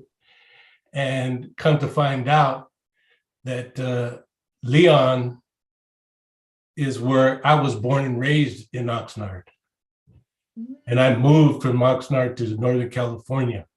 So the Lord has brought us together, and I think with OnPassive, we are going to change the world. And I just wanted to share that with you. I thought that was a great thing, that how this worked out.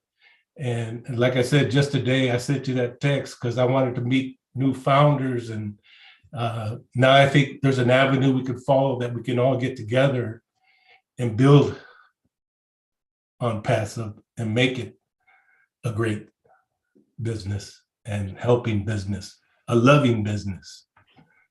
Thank you. That's all I wanted to share with you. Thank you so much, Phil. Thanks so much for being here. And yes, things that the Lord does for us, lining up together, it's amazing. And we don't know how. We don't know how's that happened, but it's good. Today I've received a lot of good news from founders around the world. I mean, like things that lining up. All we got to do is line up our heart and our mind and look out for what you're looking for, right? And so we are here today. So I got your text message and I'm going to put in the chat just for you, Phil. This is my new number.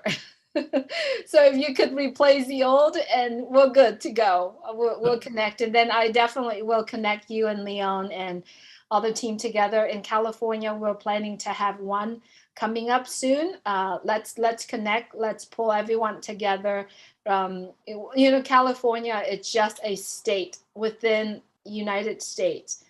If we can make a difference in California for all that lives in California, knows how California is, and if we can make the difference in California, I believe we can do that worldwide, right?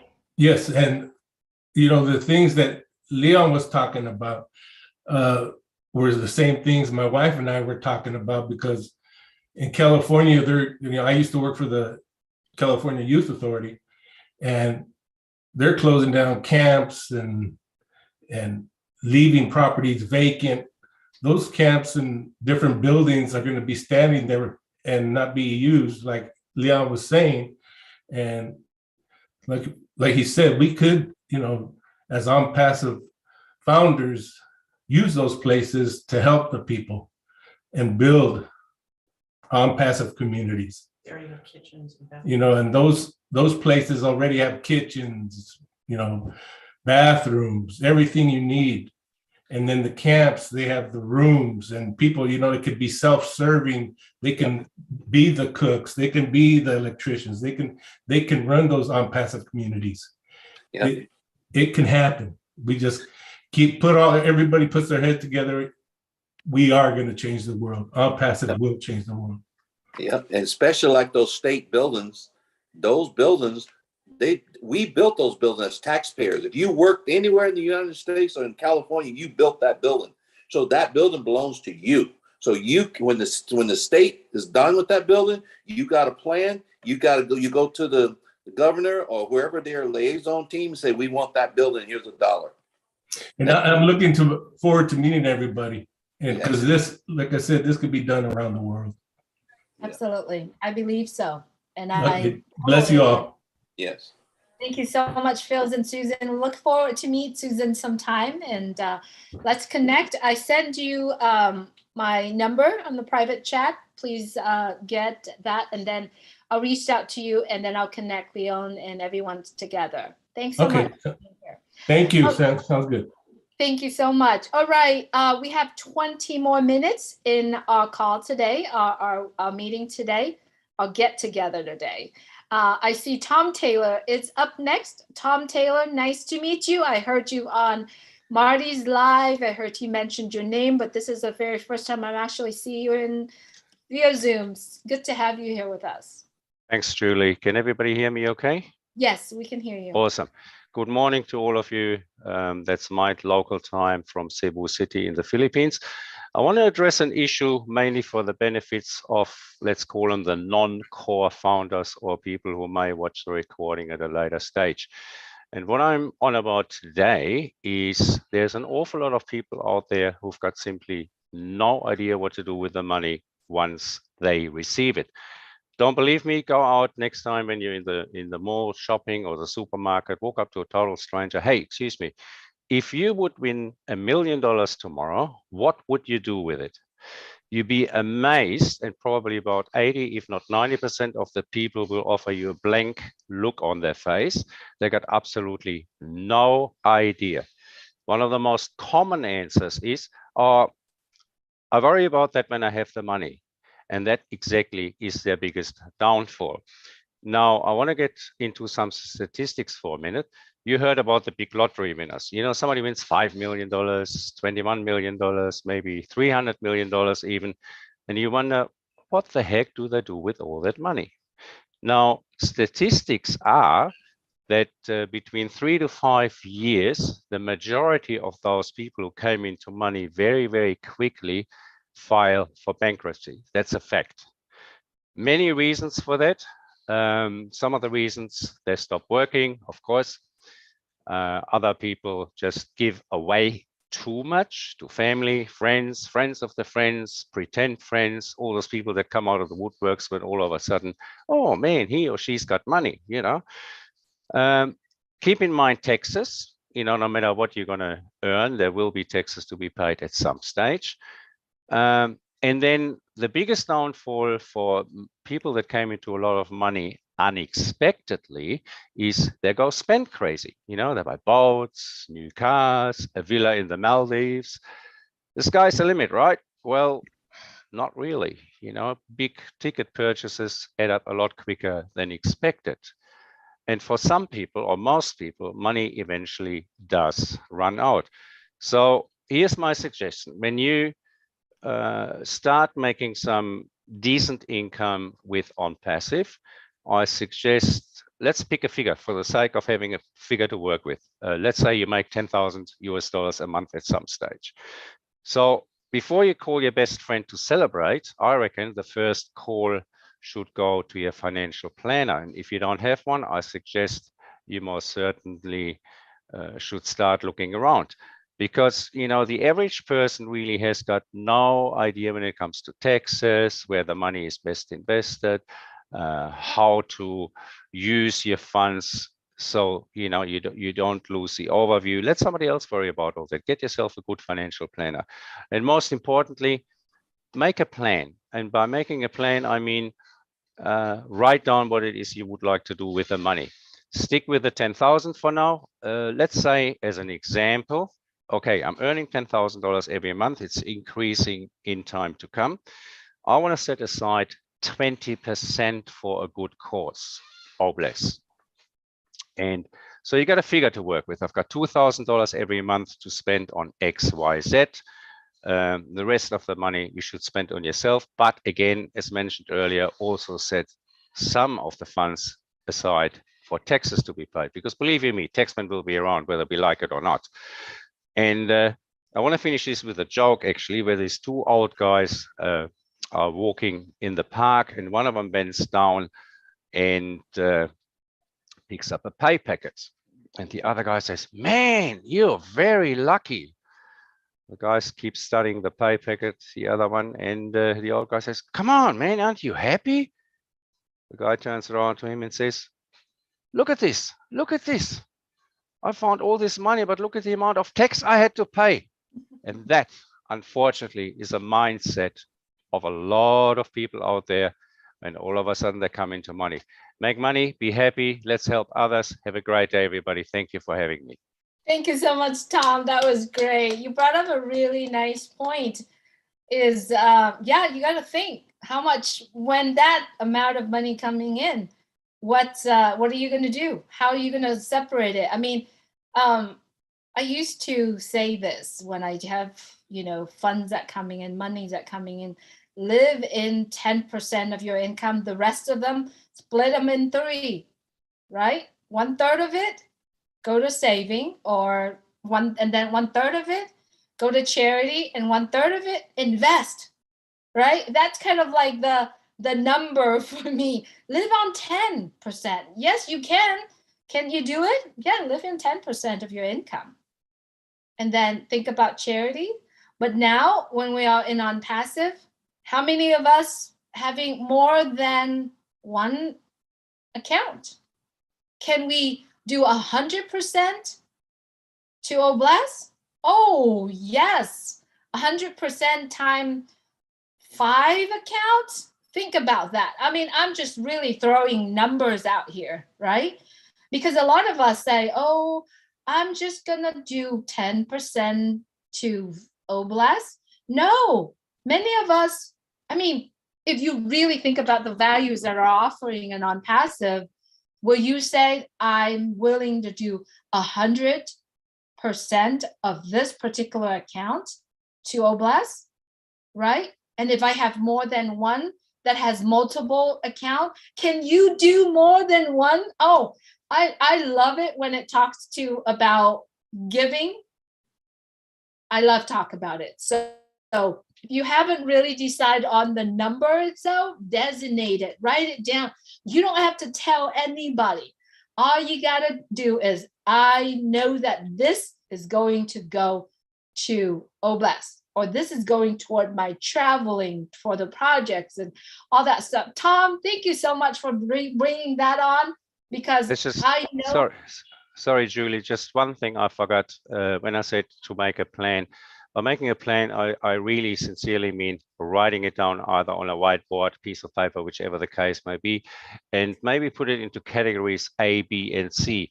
A being the stuff that needs to be done, like paying off your credit card, paying off the mortgage, blah, blah, blah, blah, blah.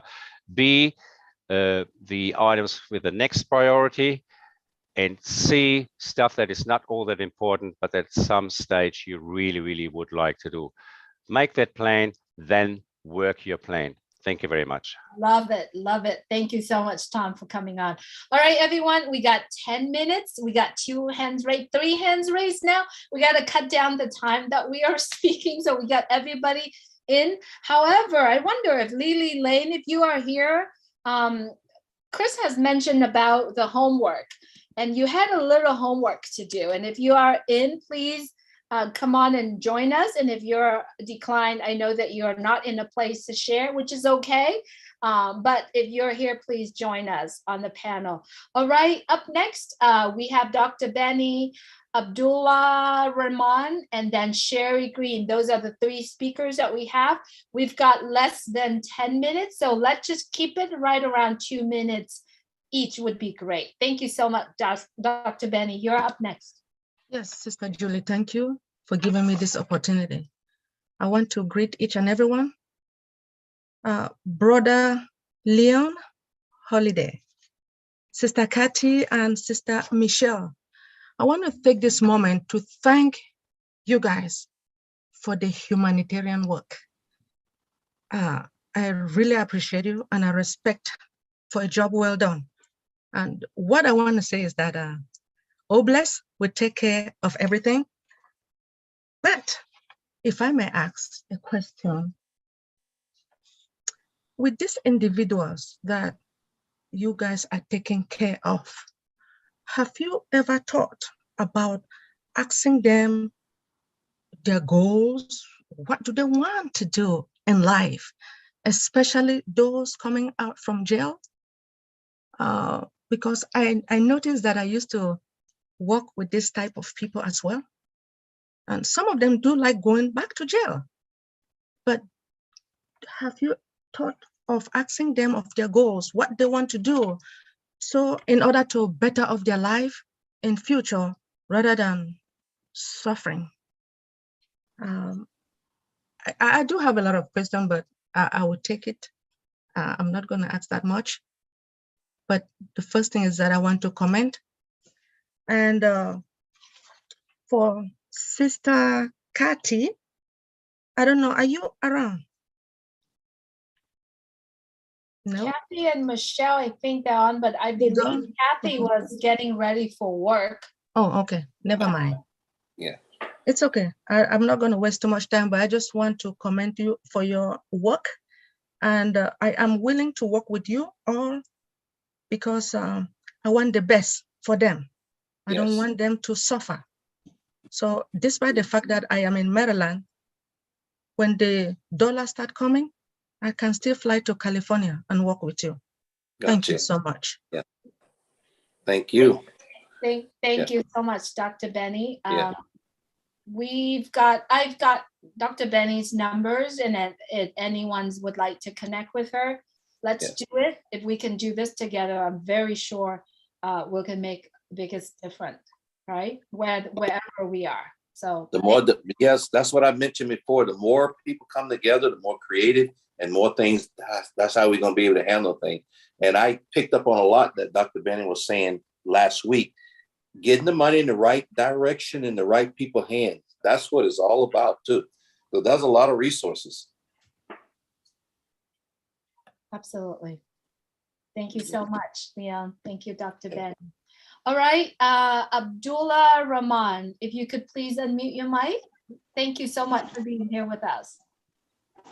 Thank you very much. I would like to appreciate the effort of our leaders for this wonderful gathering. Let me go straight to the point considering the time given. I would like to tip more about, give example about what is going on here in northeastern part of Nigeria due to involvement of Boko Haram members, which it's very terrible situation. It's very security conscious issue that leads to almost 40,000 mortality from 2009 to date. That people were dead, were killed, were bombed due to insecurity here in northeastern part of Nigeria. So it's very terrible situation, which leads to almost, I think, 2 million data, over 2 million data of refugees in almost 14 refugee camps, which is here in northeastern part of Nigeria. So the insecurity situation leads to very extreme poverty and a very certain situation that people were killed, people were destined to insecurity. So I think this project, if it will be impactful to security conscience, because here we are even talking about security, which is the people are not even secured. Just some years ago, some students were kidnapped from school, Chibok girls. Almost 200 students were kidnapped. Almost, I think it's almost only that something that were found. So all this insecurity, kidnapping, and banditry, which is very rough situation here in northeastern part of Nigeria, that leads to extreme poverty and lack of employment and a lot of things, which is very terrible situation here. And considering the implementation of OBLES project, already there are projects in existence like the UN. There are aids from part of the world that people are bringing aid to this kind of places that were hit, because it's a very terrible situation here in the northeastern part of Nigeria. We are even disturbed about the security situation, the security alarm. Sometimes bomb in churches, in mosques, even prayers, places were not secured, markets, and a lot of things, which all is due to unemployment and a lot of things that lead to youth. And most of this participation or these Boko Haram members is because they go against Western education. Most of these people, they go against, their target is directly with government and Western education.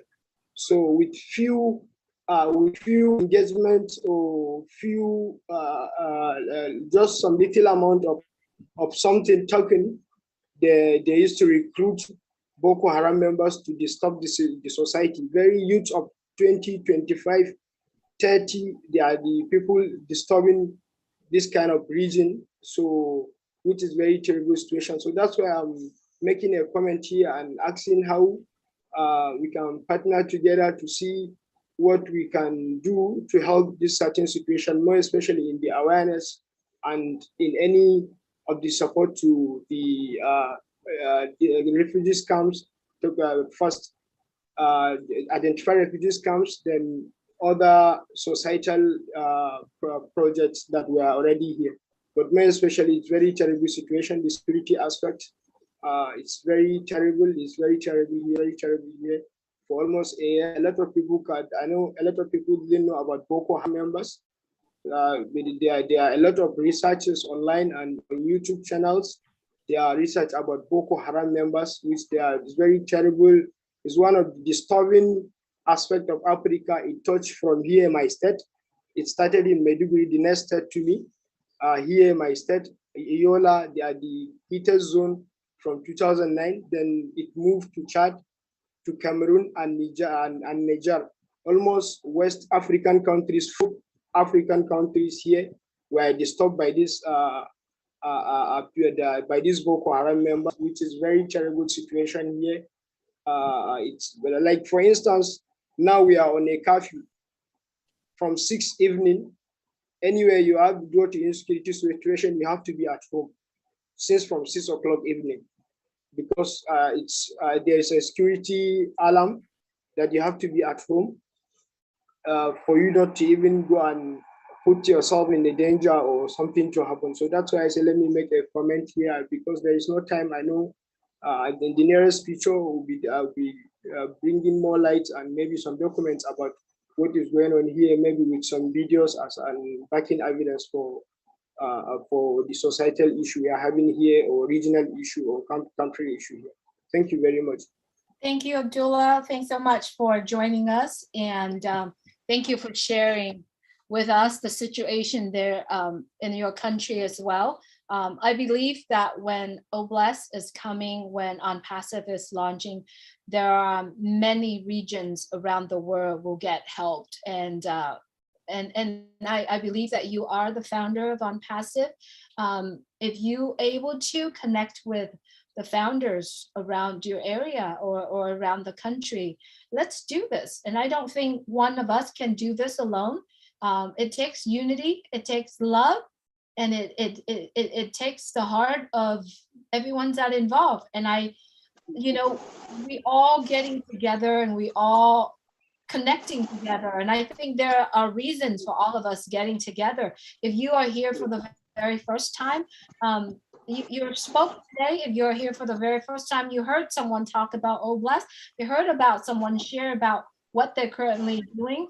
Let's do this together. So thank you so much, Abdullah, for coming on and share this with us. Reached out, and if anyone's in the region, also reach out to Abdullah as well. This is where it's all start, right? Thank you so much for coming on and share with us here. All right, we got 2 minutes left. It's okay, we can take Winnie the last one. So Sherry Green, good to see you here, sister. Good to have you with us. Please go ahead and unmute your mic. Okay, hi, hello everyone. Wow, that I had to come on tonight. Leon, thank you so much for your presentation. You are talking my language. I work in the field that you're talking about with homeless people, kids that are at risk. I work in a group home setting. And so when you talk about corruption, the government corruption, I'm not going to go into this, but I work in it, and I am so grateful for Oblast and what I'm going to be able to do, not to try and fix the system because it's so broken it can't be fixed. Thank you for your heart, Leon and Kathy and Michelle. Honestly, this is what OnPassive is about. This is why I joined OnPassive. I used to come on webinars a lot. I see a lot of new faces, a lot of familiar faces. And I just am like, I'm overjoyed that we are in this position that we can really start to help people, get down ground level with people that are homeless or down and out. It's what I want to do when I can stop working. I work, 6-7 days a week. I go into work at a group home and I work with these kids, and I can't bring my gifts there because the government just wants us to do status quo and not help the way that I want to help. And so I know that when I'm in a position to be able to go out and hit the ground, boots on the ground, and sit with people and pray and give food, like Kathy, you touched my heart when I was listening to what you're saying, that that's what I'm here for. And so Leon, I would love to connect, and we need a Canadian I guess I don't know, chapter, whatever you want to call it, because I have been brainstorming with exactly what you're talking about, and I've been looking for land. We talked about the 3D printing, and my mind was blown, and I'm like, thank you, God, like this is it. This is how we're gonna help the people. And so I'm just like, my heart is pounding out of my chest. I had to come on tonight. I listen in the background when I'm at work, and rarely do I get to come on anymore, but wow, I'm just, I'm so touched. And to watch, there's over 1 million founders that have come in since I became a founder, and to watch it, it's just like, I can't, like, I'm out of my body right now with joy. So thank you so much to everybody, and let's do this. Let's help the people. Let's sit beside them and talk to them and find out what's weighing on their heart, you know, and yeah, let's do it. So I love you guys. Thank you so Ash, much. Mufara, you are like, I love your heart. I need to say it. I love your heart, what you've done, your heart and your mind. Thank you, sir. That's all I got. Thank you so much, Sherry. It's good to see Sorry, you. I took a little bit longer, Julie, but I No worries. No, had to get it out. no worries at all. Thank you for coming on today. It's good to see you, though. Yeah, Good thank to you. on here. Yeah. On Once channel. On Passive goes, I'm out. I no more work for this kid. So That's thank you very right. much. Thank you for your heart. Thank you for sharing here. We miss you in California. You've got Oh, to. well, that's Yeah, we another thing that get really to see touched me, because that's the area that I lived in a couple of times. And so I know the Oxnard area. I know what you got. I actually have a founder that is working on a program. I want to connect her with you, Leon. Okay. And she's like the most amazing woman. So I'll reach out to you. Okay. Okay. Perfect. Thank you. Okay. Good night. Thank you I'm so going to much. unmute myself. Otherwise I won't stop. Love you, Sherry. Thank you so much for being here with us. All right, Winnie from Rwanda. Winnie, if you would please, my dear friend, it's been a long time. We haven't seen you or spoke with you. I want to hear your voice. Hello, Hi, Winnie. do you hear me? Yes, I can hear you. I like to hear your voice. It's been a while. Bless you, ma'am. God bless you so much.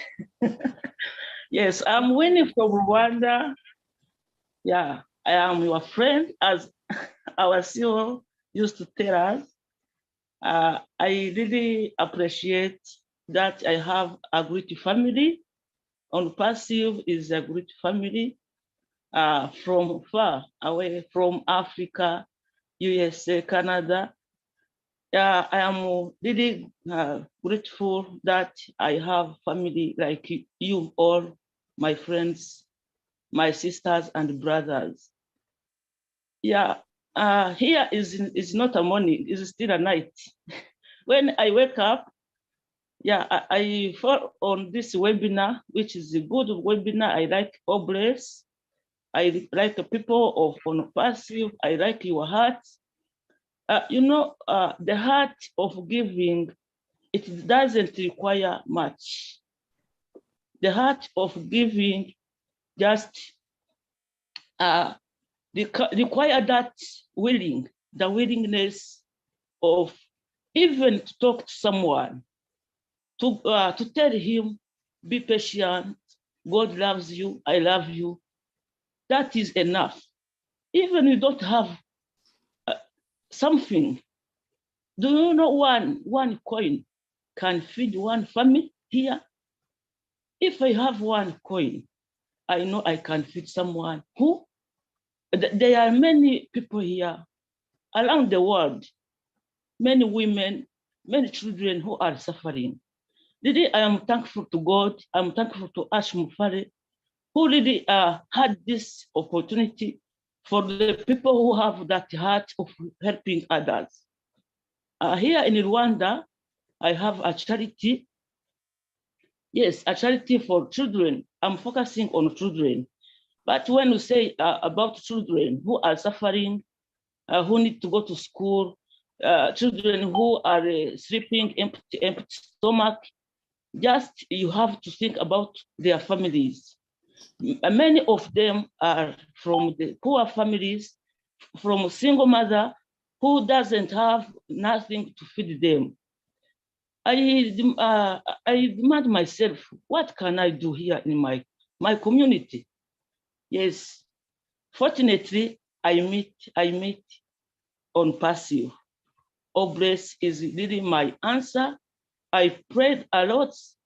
to find a platform where I can myself, I express myself to what I am willing to do with the people who are willing like me, who has that heart, that faith, that belief, that now I can say nowadays, if you can realize it, nowadays this world, many people are selfish, but it requires me and you to change that belief, to change how people they believe. We don't have to be selfish to be satisfied. No, we have to share what we have with the neighbors, with those who are in need, who need us. Like whatever you have, even your heart, even your good word, there is someone who needs you around you. You can see there is always someone who needs what you have, what you good from your heart. Really, from the bottom of my heart, I appreciate this webinar. I appreciate Honorable Grace. That is, even first of all, we are humanity is starting with us to bring that atmosphere in the world. We are humanists. Then that we will spread that the peace, the love, everything as Ash, our CEO, used to tell us. Let's change. I can't change everyone, but at least I can change one person in this world. So really, dear sisters, I saw you, Julie, long time. I saw the other leaders here. Rina Nakamoto used to be here, to be together, Engineer Michael, Dr. Benny. Really, God bless you. I saw sisters from Bangladesh. Really, I used to follow in silence, but always I keep you on my heart. With my people, as you see, I can show you something. You see these buckets from this morning when I wake up. It was my time to go to visit some families. Yes, I have the list, the long list here. Of course, I participate in the children education, but you can't educate someone who is the empty stomach. Even I have 1 kilo of rice or 2 kilo of beans. I should go to the families, visit the families, see what they are, what their problems. I live with them 1 kilo of rice. Really, I appreciate Engineer Michael. I'm sorry to tell this if he doesn't want me to tell it, but I appreciate him for his kind help. Is the one who allow us to visit these families who need some food. Really, God bless you. In the name of Jesus, I pray for you, everyone.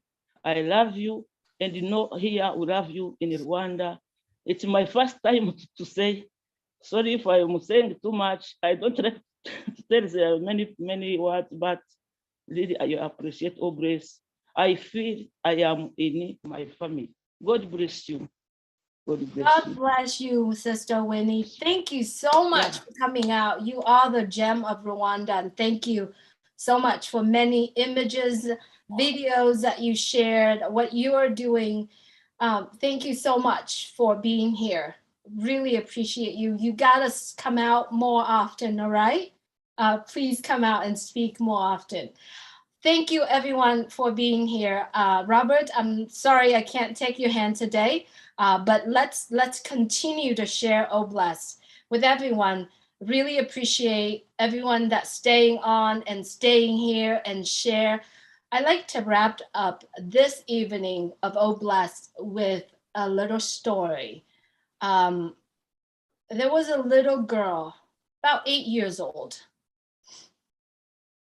She was helping her uncle to do something. I don't remember what it was, but she got paid about 50 cents. She wrapped that 50 cents in her hand very tight to walk to the store and buy her favorite candy. Along the way, she went to the store and she saw this man with no hands, no arms, and no legs. And he was sitting in the middle of the puddle of water on a cutout little piece of tire that cut out. And all the people was gathering around this man, armless and legless. She was only 8, and she was curious, why are people getting together? When she walked down and saw that man, her heart dropped. How could anybody carrying their life, living their life in that condition? At that moment, she walked up to him and just put that 50 cent right on his lap and walked away. She was sad, but she carried that dream. She said, I wish some rich people sit on the very top of the world, the people that has money full in their pocket. I hope that some people will turn around and look at these unfortunate people and teach them the skills, how to be financial freedom to help other people. That 8-year-old girl, it's now 40 years later, in the present of us today, sharing her dream. That if someone could make that change, could turn around and look at the unfortunate people, that person's dream, that little girl's dream, has came true. She already won because her dream came true to her. Our CEO, Mr. Ash Mufareh, and every single one behind their scene is turning around and look at the unfortunate people around the world. He did. He took that action to do that. Believe it or not, that little girl's dream, it's not just her.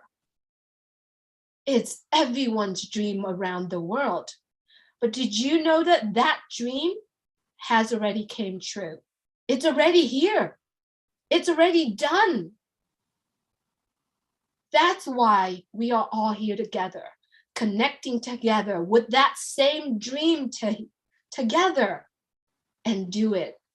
And thank God for Obless. Thank God for the heart of the Mufareh family that give us the opportunity to do this together. Thank you, everyone, for being here, sharing your heart, allowing the information, the heart that's shared here to touch your heart. Each and every one of us can do this in our own family, in our own community, in our own country. It takes one heart and connecting with hearts around the world to be able to do that. So yes, we already won. If you have that dream like that little 8-year-old girl, we are already won. Thank you so much, everyone, for being here. We love you. On Passive, love you. If you are not on Passive Founder. Thank you, Julie. Thank you so much. Bless you, Julie. Thank you, Julie. Thank you, Julie. Good I am night. with you. I am with you. Thank you, Julie. Good night, everybody. Julie. Good night, everybody. everybody. Thank you, Julie. Everyone. Night from Canada. Bye, Everyone, I love you all. Have a good night or good day. Thank Thank you so much. Beautiful. Night, everyone. Bye. Thank you for coming. Thank you for Thank you, coming. guys. Thank you so much. Julie, Lar. We Mr. Ash, appreciate it. Mufareh. And everybody, thank you so Good much. night. Thank you very Bye. much. Thank you, Miss Julie, for Bye, Julie. Thank you all. Thanks, Julie. Guys. Thank you so much. Good night, Tracy. Julie, bye, Julie. Thank you Mercy. so much. I just Great night. Love you. glad you guys are awesome. Get Julie, better. please blame my Gmail. Blame my mail, please. Love you.